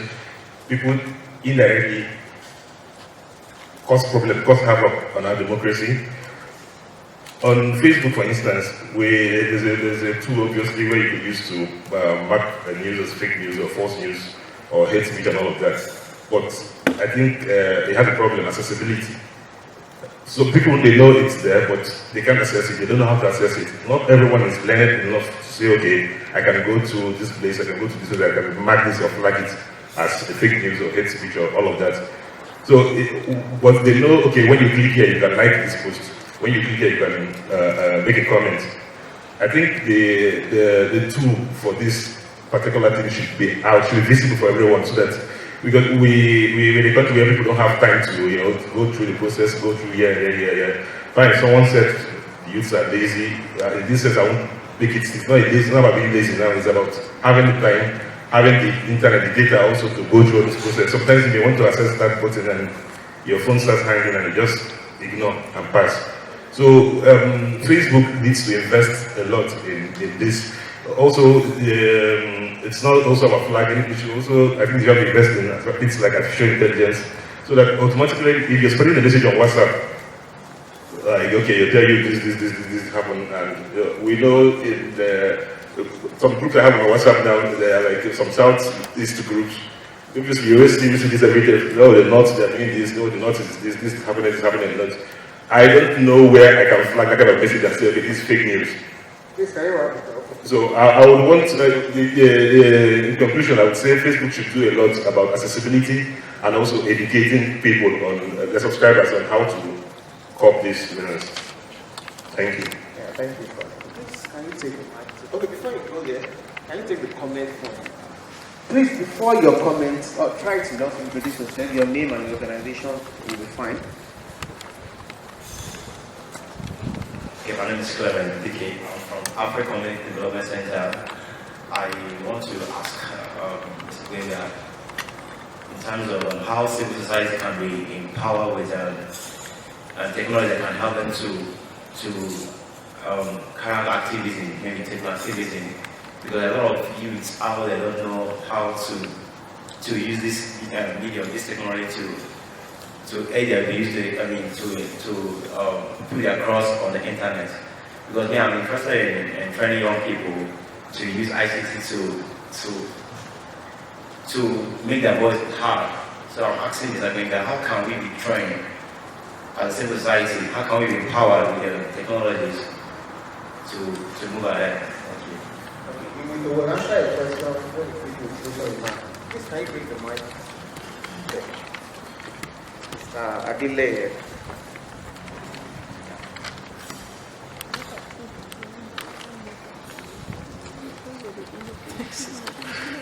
All right, thank you. My name is Benny Adile. I work with African Center for Citizen Orientation. I want to use this medium to thank the organizers of this event. Going forward, I realize that government, private companies and other organizations, they don't really take citizens, most especially in this country, they don't take them serious. They don't really, look at them as a serious being. All what they want, okay, let's get to government and do whatever that they want to do. I want to provide a solution now that can't our private companies, because we can't put all the things on Facebook now, or maybe for them to invest in educating our citizens. I want to know if it is possible that our private companies can invest part of their corporate social responsibility to make citizens enlightenment and education part of their corporate social responsibility, if it is possible. And again, Mr. Jonga, I don't want you to think that civil society or NGO in Nigeria understand what advocacy is all about. A whole lot of them, they are doing some other things. So I don't know, you are a leader in this field. I believe you can do more, because we have 180 million media houses now in Nigeria, or going to 200 million. So I want to know how you can really help Nigerian civil society and NGO to do a kind of advocacy, I believe does not cost so much. Thank you. Also, teachers. Okay, sorry, we'll take the question from the thank you. My name is Alfola. Please, I would like to seek a permission to speak for 1 minute. Please, I like to say something more. First, let me post okay with an email I'm getting on WhatsApp just right now. Alright. The button says breaking news. Buhari does arrive on media from London, but says he wasn't aware he ever mentioned Nigerian news in all his international visits to New York. He now said that he didn't go to New York or London. Now, I ask the person, what is the link? So that we can verify the information. Now, this is an example of fake news. And somebody just replied that Buhari is a joke. But some people don't look at it as a joke, they start sharing it. So I think first of all, I would like to give us some takeaway, and I would like our people on the podium over here to act on it. One, I think Facebook can do a whole lot of good for us in this country, because a lot of people depend on information on Facebook, even rather than news site. Many of them don't subscribe, they don't have the data to enter Premium Time or some other website. What they do is Facebook subscription or WhatsApp subscription. Now, any news they get there, they start sharing. So I think one of the things probably Facebook can do for us is like the face recognition that has been implemented. Perhaps there is a way we can link, we can verify the first person that posts a particular news. So if there is a way we can track that particular source, these people that share fake news will probably be utilized. Secondly, when you go on some website, you see some news banner, something carrying some kind of information. I think probably Facebook can do something of such. As you log into your Facebook daily, there is a kind of information that will take a kind of detailed conversation. And I can tell you for the past 1 week, I've received a lot of calls, from politicians, a lot of threat and all that. And I don't really down. But what I'm trying to say is, many of our people are not aware of what is fake news and how to report it. So from the media, I think even the media members, the staff, their members should be oriented and trained on when students ask for information. There is no to provide it. I have a lot of them as friends. When you ask them for information, you get surprised that you see university students, graduates, even students or graduates that will see a fake news, and when you challenge them, one of my guys in one platform I went on WhatsApp has been tagged as a bad person. Because anytime you post a name, the first thing the guy will ask is what is the source? So many of them have been accusing this guy as if he is Mr. Loho. So I think media organizations should start going to universities, talk to our youth, how to identify fake news. So that is for media organizations. Now for individual, one of the things I think we should do is, first of all, you should train yourself on how to identify fake news.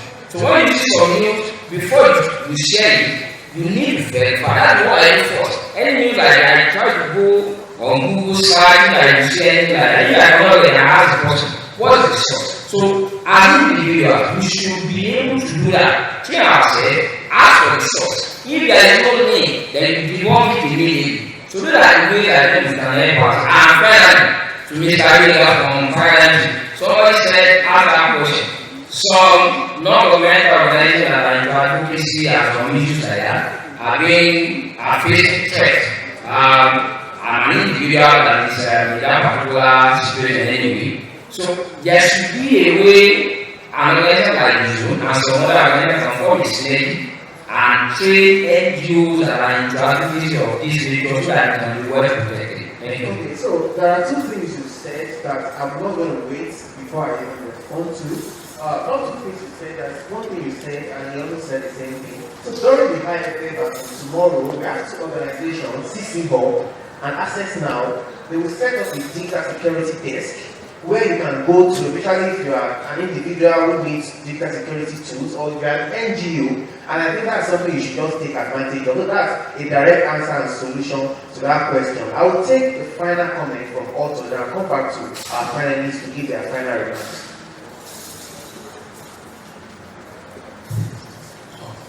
Thank you. One small comment I think takes directly to Facebook. I was reading an article which says protecting democracy from online disinformation requires better algorithms, not censorship. That article says that new laws in democratic countries that force social media platforms to remove disinformation would encourage autocratic countries to do the same. So, this author was saying, platforms like Facebook need to work on the technological aspects to counter this issue. Then the final resource, I don't know anyone who read an article that was written by engineers a couple of days ago that says learning literacy, how to be informed in the age of fake news. I think it reinforces what he has been saying. I think it's a good article. I think for those who have the time, they probably can read it. You can, I can explain it to you later. Thanks. Thank you, Otto. So I'll come back to the panelists. Is there someone? Okay, so I'll come back to the panelists, and I want to give this some kind of structure. A lot of things have come up that I want individuals to respond to. A lot of people have asked direct questions. Then a lot of people have also asked, some people have spoken a lot about the first source. So, okay, I'm not sure I'll need all of 3 minutes, but let me say this again. I've worked in government, okay, so you can believe what you like. I can only tell you what I know, okay. There's a difference between rights, okay? Of course, we should all have the right to anonymity. There's a difference between rights and the need to protect the citizenry, okay? In everything where people want to exercise their rights, there's also a responsibility attached to it. And so, if what you do is cause government discomfort, by all means, you should be able to do that anonymously. If what you do is to preach terrorism, then government has a right to deny you that anonymity. And you will do that with the collaboration of many other governments across the world. And so that's why I said you cannot hide behind anonymity to foment crisis. Whatever it takes, government will do it. And don't forget that government as the state has the exclusive right to violence. We must never forget that.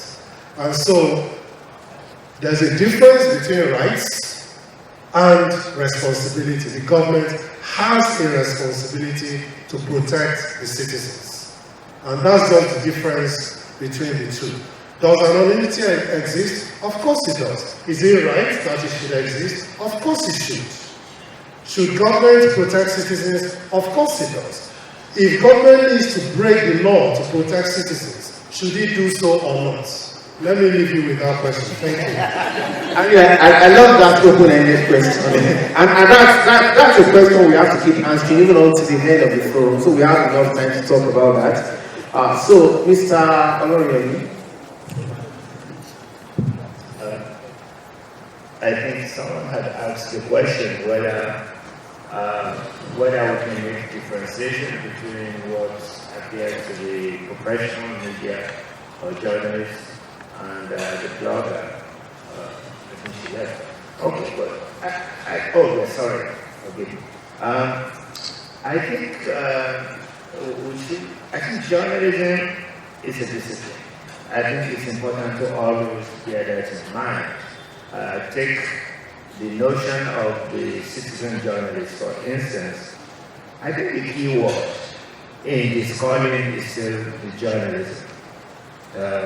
The fact that you are doing journalism as a citizen, you are not structured to a particular media house. The citizenship is not the key thing here with regards to the discipline.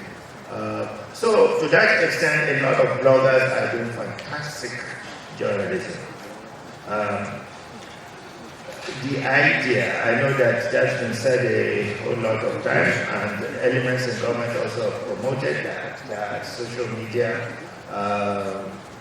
if you go to the National Assembly, that's the mantra, that as if social media has helped to destroy the whole process of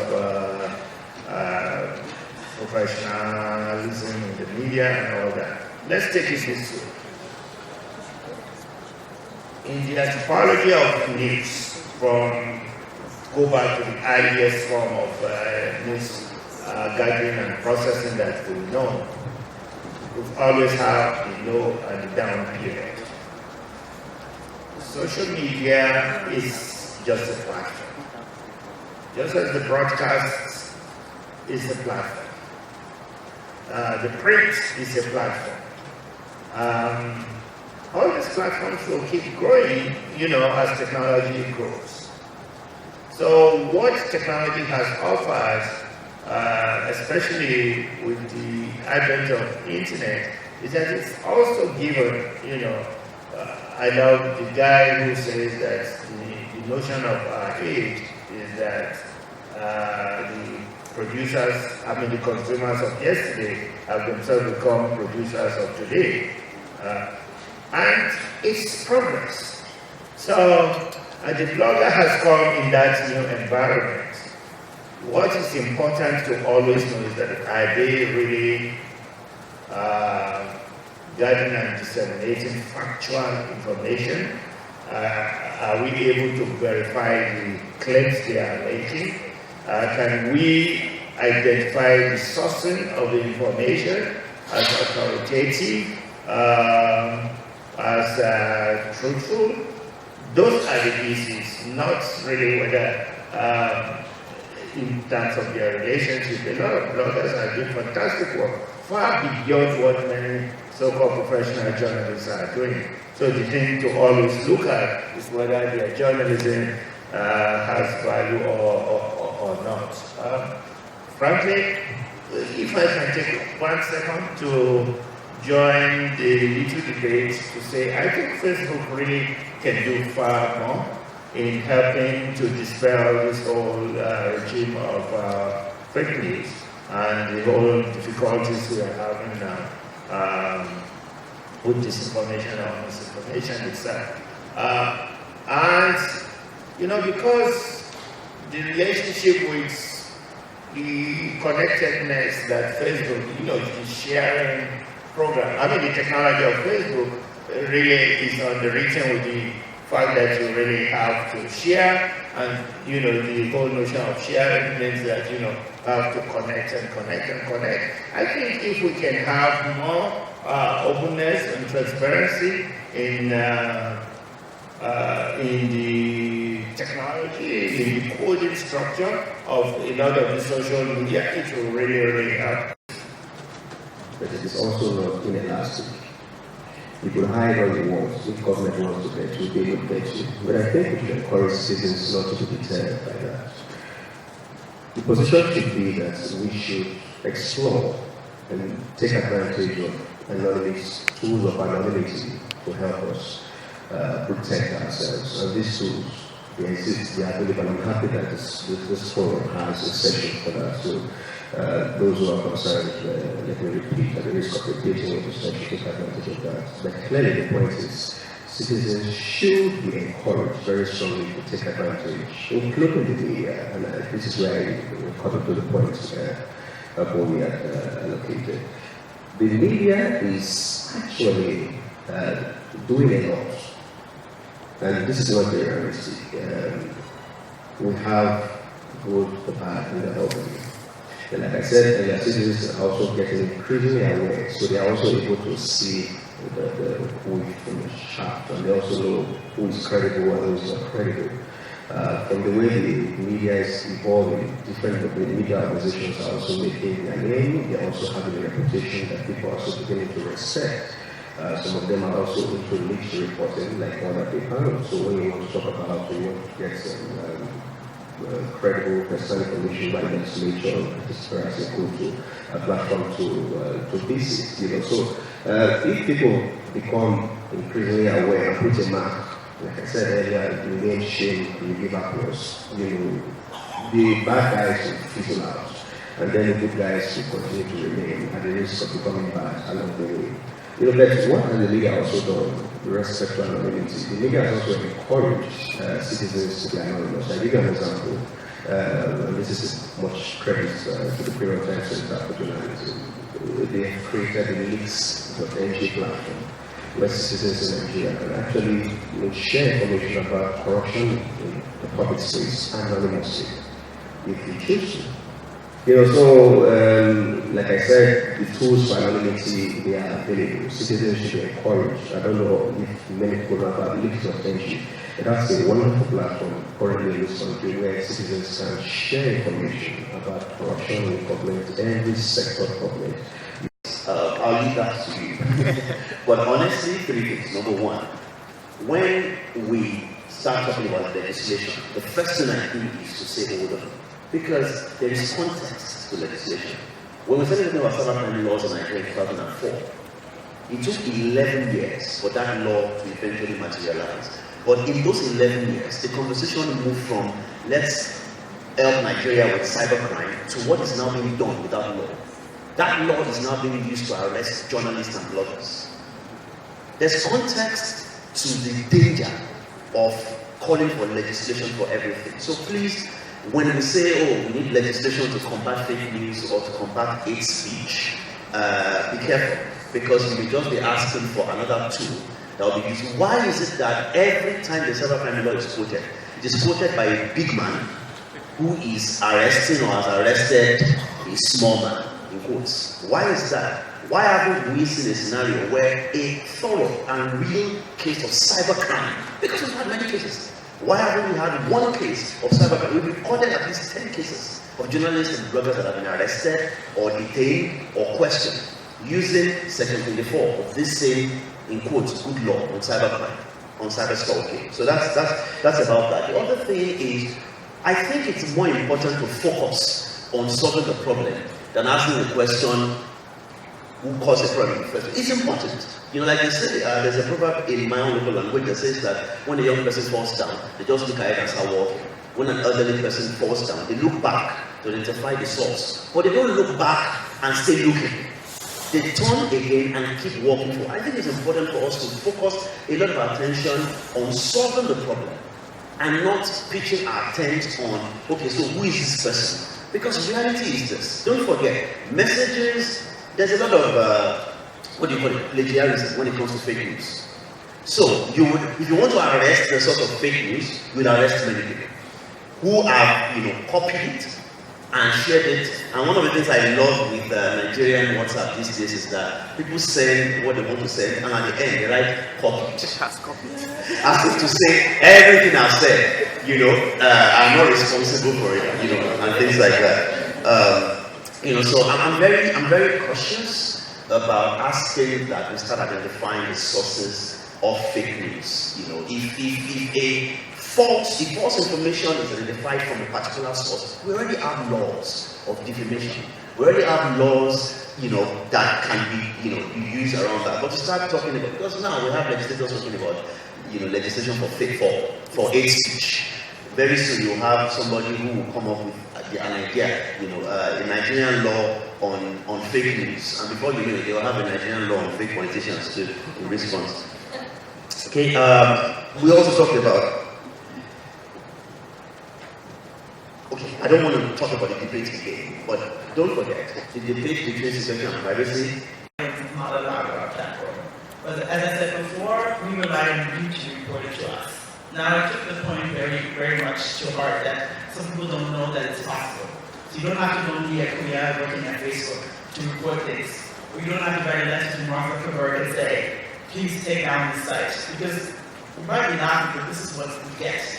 So we recognize we have a responsibility to educate people that any piece of content, a post, a video, a picture can be reported to us based on the fact that our community standards do not allow it. And you'll be pleased to hear that we're actually working to make our community standards more widely known and to explain them further. Because we can't ask everybody to spend hours and hours reading our policies. We wanted to make it easy for people to understand what is allowed on Facebook, what is not allowed on Facebook.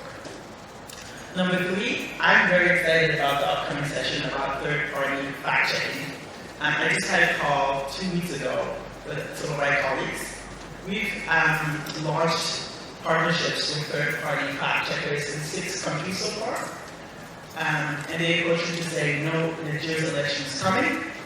Can we find partners in Nigeria to roll out the same product? And I said, I think that would be fantastic.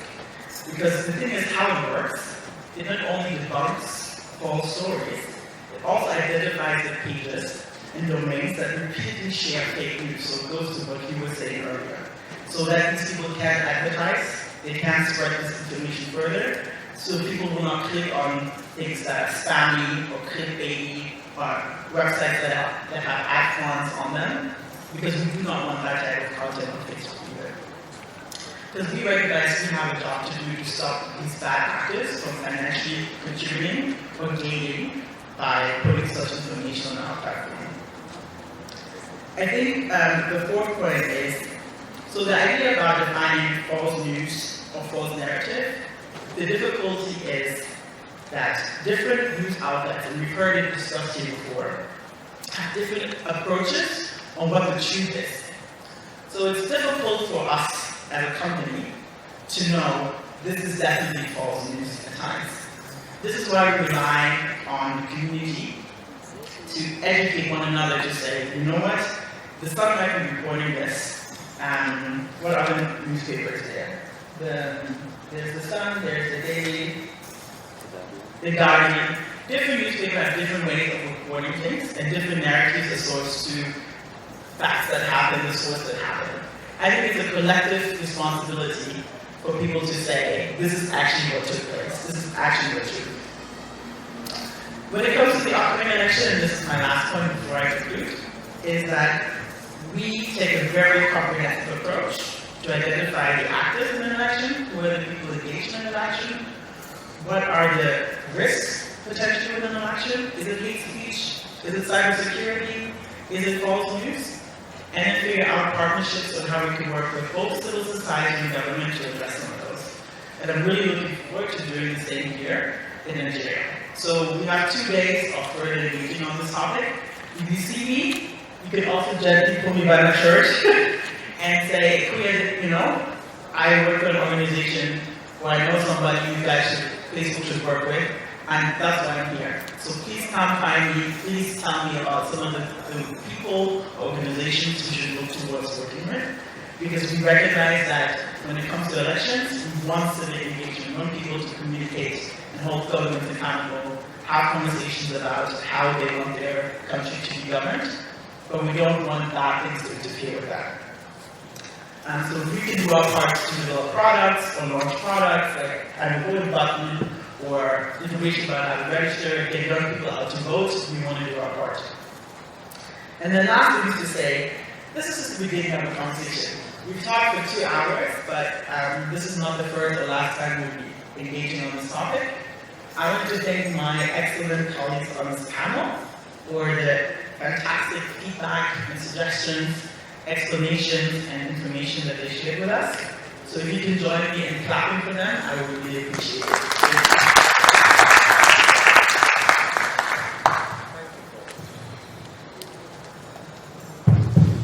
Thank you for doing it so very much already. I mean, so that will be the wrap. Thank you. Please appreciate yourself too. So immediately after now, we are going to have another session, and that is session of partnership between Paradigm Initiative and the Premium Time Center for Investigative Journalism to talk to us about Dubawa. I'm not going to say more than that for now, but I'm going to give us a 5-minute toilet break to allow us ease ourselves and come back for that session, and in the process too, we'll be able to set up this place for that session. Thank you once again to the panelists, Dr. Juhaba, Mr. Agapoloriyomi, Mr. Oke Epia, Bengasheson, and Akia. Thank you so much. Please appreciate them one more time. Please, I would love for you to take a group. But what is very much focused on the ordinary citizens is the online platform. So Dubawa is an independent verification and fact-checking platform that serves to distill or sort of replace misinformation with information. So with the rise of social media, we cannot exactly stop what people share, but what we can do is to try to replace wrong information with the right information, and if it comes from a credible organization, people would be more susceptible to believing that. So we're focusing on 2 main areas, so that's the media and the ordinary citizens. And by the media, we're trying to, through trainings, for journalists at different newsrooms across Nigeria. We're focusing on the major newsrooms right now because they have the, we talked about copy and paste journalism in Nigeria. So, I mean, if we train major newsrooms and they know how to fact check themselves, they have fact checking desks in their organizations. If other organizations, news outlets copy that information, it is the right information. So again, we're trying to spread information. So that's one way we're trying to curb misinformation. And when earlier today they talked about the, what's the word I'm trying to look for? Talked about, yes, so through advocacy and media literacy, yes. So through that, and for the online platform, which is Dubawa, and you would see we shared some flyers for those who came earlier, and as you come in, you get that. So for the online platform, it serves 2 things. So first of all, like a repertoire of information, verified information, because it is an independent, non-partisan platform. You know that we're not getting payments from the governments, and even our funders have no influence over our decisions. And so every information that is there is actually verified. And that's why our news doesn't come immediately as other news outlets would. We take time to research this. Also, that's why we have this back and forth process with the editors and the writers, trying to know how this information relates to the ordinary citizen, not in a very ambiguous manner. And so that's one aspect, having those information there. And the other aspect is also having like a resource base, so for tools for how people can fact check themselves. We just recently launched the platform, so right now we're still developing more tools, how people can self-help and self-fact-check claims. And when we talked about, the whole Facebook thing earlier today, I was just talking to my colleague that we can also usually users or the general public can give us claims to fact-check through our emails or social media platforms. But I'm thinking we could also have a WhatsApp line where people can send these videos that mothers are infamously known to send. So through that, we can quickly fact check it, and also maybe with the help of Facebook too, we can get these things widely circulated to a lot of people. So this is a brief overview of what our platform is. Thank you. Thank you for that. Thank you for the brief overview. I'm going to go to Benga. So Prada Initiative is partnering with PTCIJ, and I'm wondering why. I'm sure a lot of people want to know why. I'll tell you why. They are premium time center for investigative journalism. That's why. So there's a bit of story to how we came about this. Don't worry, I won't tell you the story of when we met. A few years ago, so that's about 3 years ago, in 2015, there was a pet project on fact-checking. It was partisan, but it worked in the sense that it took what was false information, got a group of 4 volunteers, not a lot, to research and ask questions. Okay, so this has been said about this presidential candidate. Is it true? We checked the records and realized that some of the things he was being accused for, the people who said them had apologized after they had been sued to court. But these stories continue to spread and all that. And when that worked, and towards 2019, we began to think of, one of our problems as an organization is that we fight many fires. One of the fires we don't want to fight in Nigeria is an internet shutdown. Because we've had instances where telecom networks have been shut down. I mean, here in Abuja, October 1, for many years in Abuja, there were shutdowns, around the Eagle Square and some other areas. That was one of those times, 2010 particularly, because there was that very huge scare that the Niger Delta guys were going to come to Abuja, and they were on the bus on the way to Abuja and things like that. So, these things have happened. When you go to Akwa Ibom State, and I'm mentioning this because these are facts that have been verified. If you go to Akwa Ibom State and you go to the Uyo Stadium during a football match, if the governor is present, you can't work with the internet. It's odd that these things happen, right? And why is that? Because people don't want, in quotes, false information to be shared. Even if it is right information, but the governor does not like, or that the president does not like, or that a bank MD does not like, and things like that. So what we did was we began to talk to various people, and the one organization we did talk to about the issue was Enrico Foundation, and we're grateful for their support to say that, okay, you know what? And then they asked us, so give us an idea of what can be done.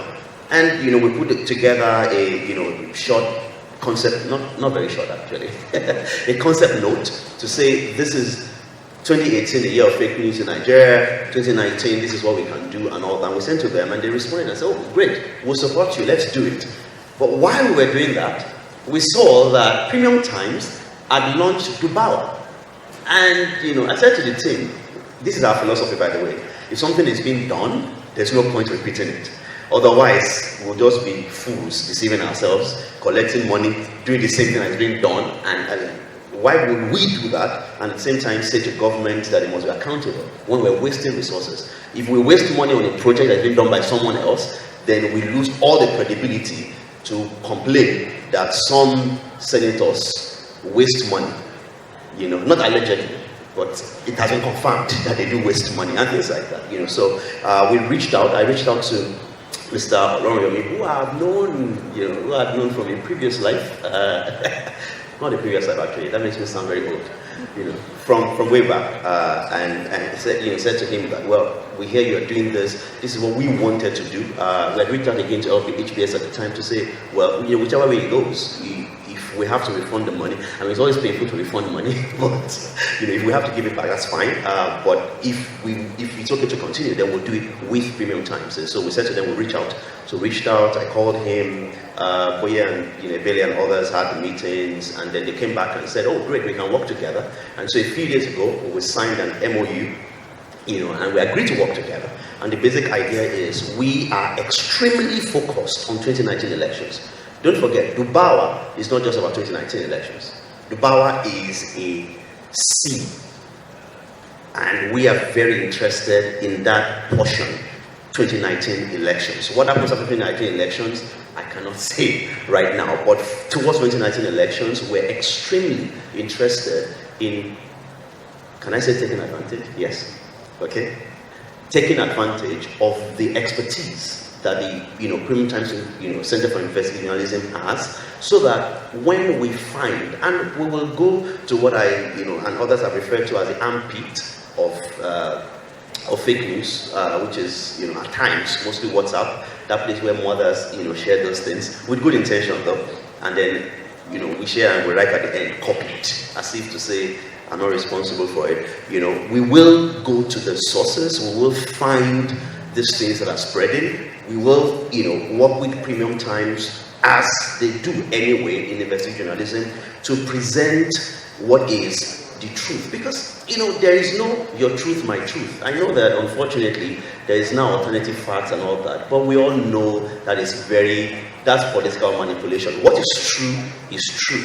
What is verifiable and verified is verified. The good thing about verification is that it also has references to other things that had been initially verified. So we'll do that, and some of the part of the work that we will do includes then taking this information, which will be on the power, forever, taking them and sharing them through those same channels.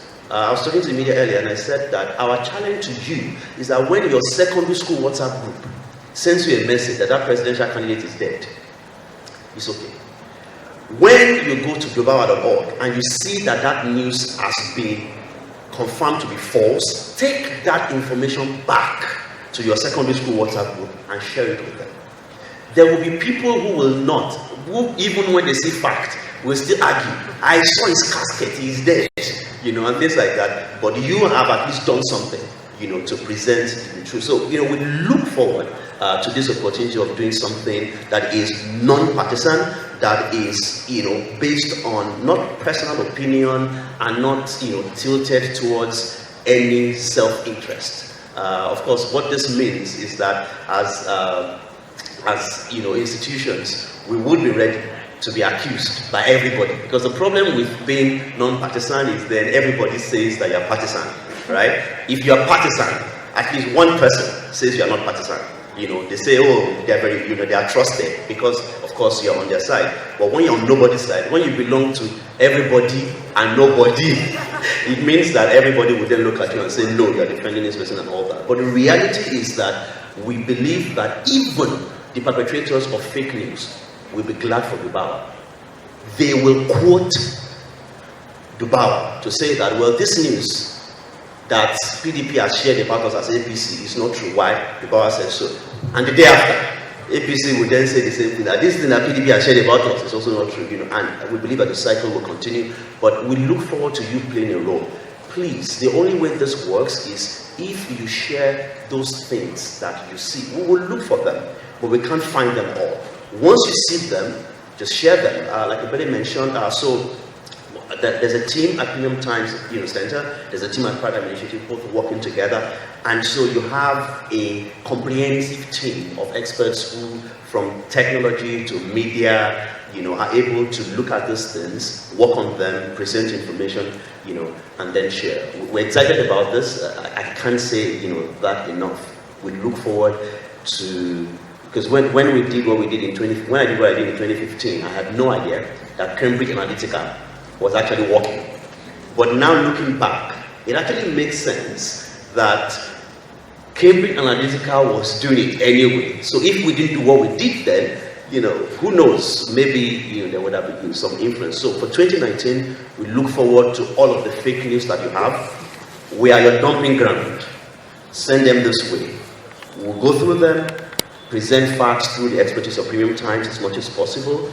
And for the ones that we definitely don't find answers to, well, maybe we'll defer them to 2023.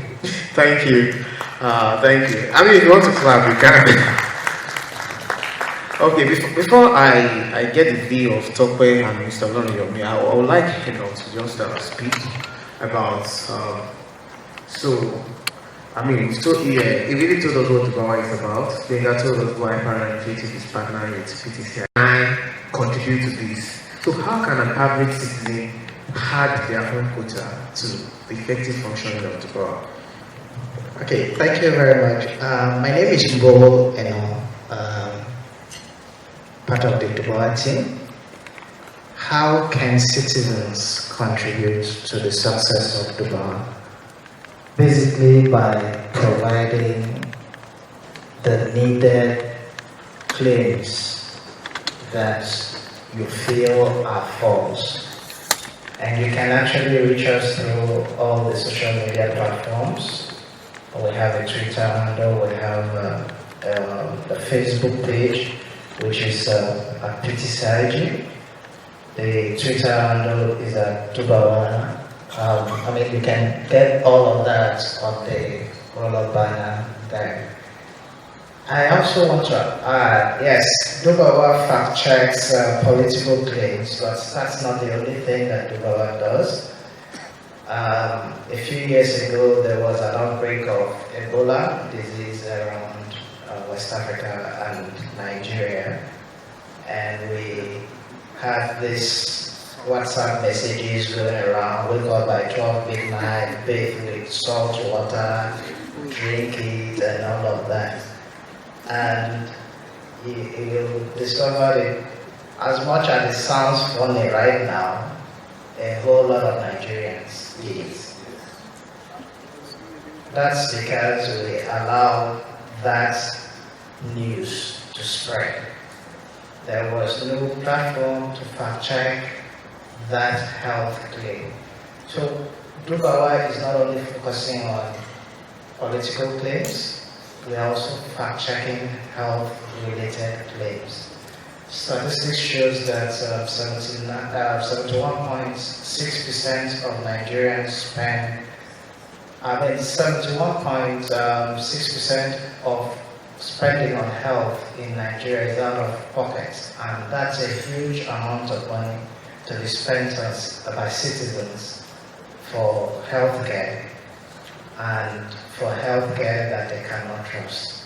So whatever claims we have in the health-related sector that you think is not right, Dubawa can fact check, and we are here to fact check, not just political claims. Yes, 2019 is like on the front burner right now, but these are part of the other claims that we are looking into.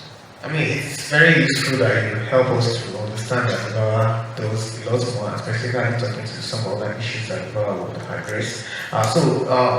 Chikwueze, I have to put you on the spot. I think you were not ready to come up, but it's important to bring you up because why would EPS be interested in providing support for this?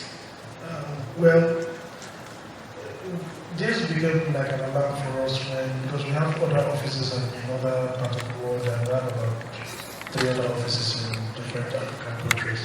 So we had a meeting we're discussing something else with our other offices in Africa, and something really stood out. The Kenyan office was particularly alarmed about the rate at which fake news was used as a tool during the last election, and they were really seeing that this was becoming a trend because they felt that it was very effective in Kenya. So I don't know if anybody from Kenya would know better. So the kind of, it was like a warning that Nigeria should look out for fake news, that it would be a big issue in the coming elections. So what we did was that we went back, and because for our organization, we do a lot of people see us as like an ecology and climate change organization, but what people don't really know is that we do a lot of work on democracy issues if you don't have information. In fact, the next 3 years from this second, we would really focus on democracy and work in Nigeria. So we did like a small desktop. How far you have gone in terms of information dissemination, as in, I wouldn't know how far people know about Dubawa. So that's my question. Please let's take this question too, then we'll come back to the panelists. I was part of a program a couple of weeks ago where a report was made available that the engagement of Nigerians on social media is 7%. As much as I don't want to really contend with that figure, I want to find out what we are doing as a people, as a stakeholder, on how we can do independent, thorough assessment of Nigerians on social media, as well as, because we just believe that social media is everywhere, but the report came and said it's just 7%. We personally have to do all-inclusive survey as to how many Nigerians, age group, that are really on social media, because we know that the impact is huge. Thank you. A civil society organization or an NGO that wants to be a partner with the program initiative, it's a very welcome development that we are, as a matter of fact, we know that we cannot do this alone. We're open to partnering, to the extent that one, like Benga said, it's very important that people know about this. So we know that we do not have access to everybody, and we are not working in all locations across Nigeria, and we are not reaching every demographic. So the more people we have working with us from across different locations, working with different demographics, and able to weave the message into what they already do and use the right messengers, because we may not always see the right messengers for every audience, we may not connect enough. So it is brilliant, and I'd like to have the conversation with anyone who may wish to talk through how and what we can do together to make sure that we reach people with education, with awareness, with how they can participate on the project to make sure that we achieve our objectives. So I'm really open about that. I remember Olamide's question, but I don't know what Dubawa is. And I think that the second question, maybe she directed it at PTCIJ, but as an organization that is also very focused on campaign in the project, I would say that there are considerations in our program planning, not just for traditional media, but also for engagement with new media as well. And we are still detailing those strategies and working with consultants or people who are experts in the field to make sure that we have the right strategies, both for print. I would not say that new media reaches more people. I would say maybe different demographics, because we still have places, and we don't want this to be a Lagos thing. We don't even want it to be an Abuja thing. We want it to be a Kano thing. We want it to be a Zamfara thing. We want it to be an Abba thing. And that traditional media is still a lot important in many of these settings. So it's both. It's not just a focus on one as against the other. Okay, so just to add to this. Is that what you said? Yeah, she already addressed it, but one of the questions I want to ask is first, what's the plan with the new media? How do you get to engage, carry them along? Yeah, and somebody will ask, another question is, what is the meaning of Dubawa? Well, Dubawa takes its meaning from the Hausa word to verify it. To speak Hausa, look, verify it. So it's, the fact-checking ecosystem is large, and everybody in Zimbabwe, they call it ZimFacts. Africa Check in South Africa, as you know, or the Africa Check has an office here, in Senegal too. But you know, the Nigerian platform is Dubai just to have an indigenous name, but the methodologies are just similar on how you do fact checking and how you do verification. Let me just add a little word about, you know, partnerships, and you have spoken with it. Absolutely. You know, I mean, a lot of bloggers are doing great work. So, and I agree that, you know, the capacity for reach and depth is huge, especially those who are doing good things. The important thing is that there are protocols for partnership. One is, you know, it's non-partisan, so we cannot be partisan. Truly independent, and we have methodologies on how this work is done.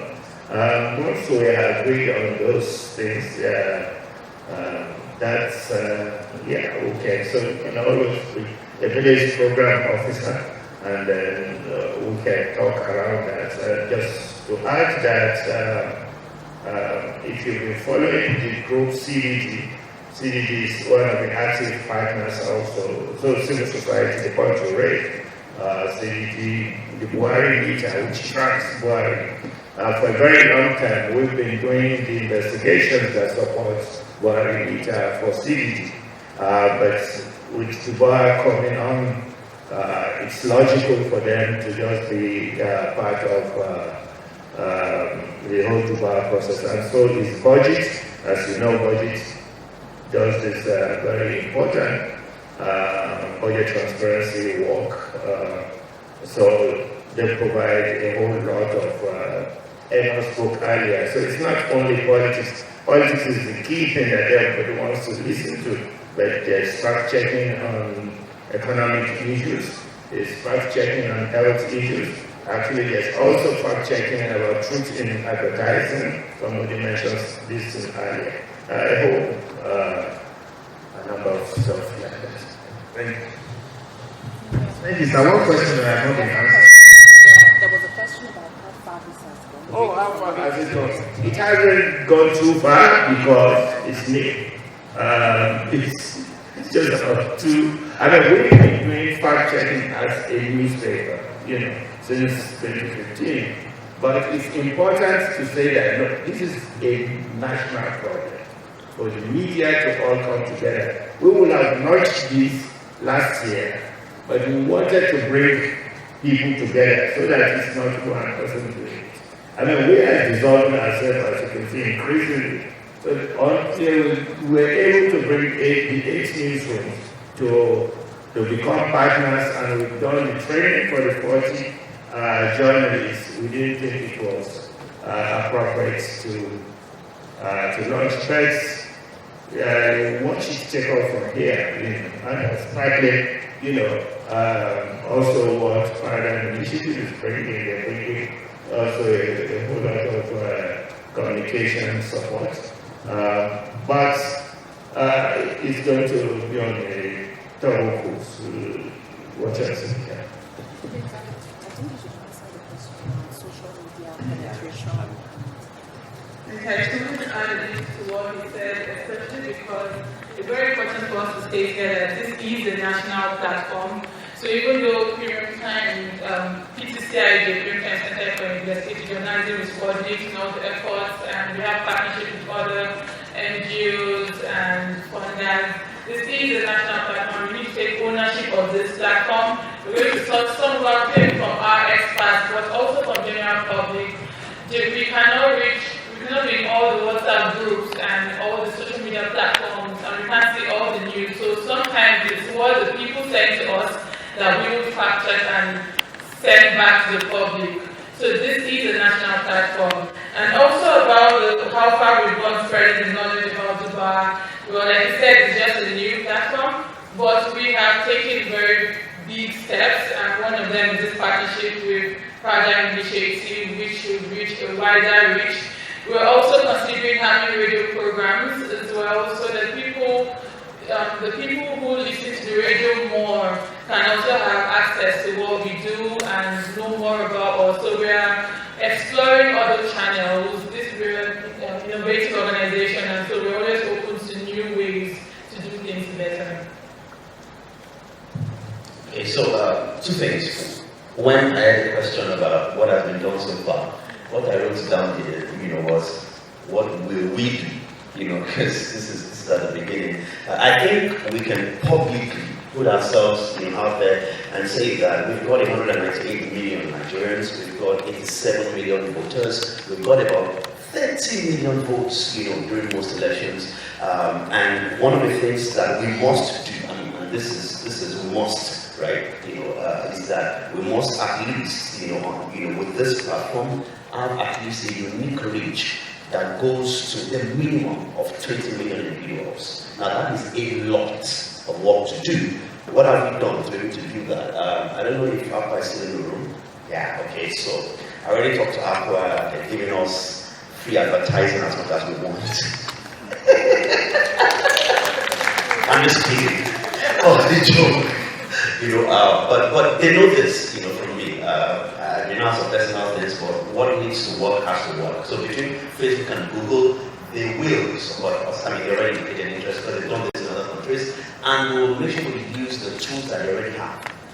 Facebook has tools to reach. There are 24 million Nigerians, right? Facebook has a platform to reach at least 20 million of them. It is our work to make sure that what needs to be done in terms of physical contact, which can't even be up to 1 million, but in terms of amplifying that online. And I say this thinking back to when I was a digital media manager. One of those years we had a reach of 40 million, on our combined digital media footprint of about 40 million. So I don't think it's impossible. That was 1 year. This isn't exactly 1 year, but I think this is very possible. Which is why we're very, very interested in that technical partnership with platforms like Facebook and Google to make this happen. We don't just, because we can also just simply pay for the adverts, right? But beyond just paying for the adverts, it's important to also work, with these platforms based on what they're already doing, to see how we can do that. And to come to your questions, about 77% of Nigerians being on social media, please don't be shocked when you hear numbers like this. And the reason is very simple. A lot of the numbers that we throw around in Nigeria are interesting numbers. So I'll give you a very simple analogy. The president, when the president was calling Nigerians lazy, he was himself being lazy when he quoted 180 million. Because the day before, his own agency announced that Nigeria was 198 million. So if anybody was lazy on that day, he was the president, right? Now, the interesting thing is that there's the health, there's politics in the mainstream, and yeah, that's it. Other components will come later on. My colleague Emilia has stated that we cannot get all the facts, rather we do not have all the claims, we don't know how to claim them, rather we don't have information.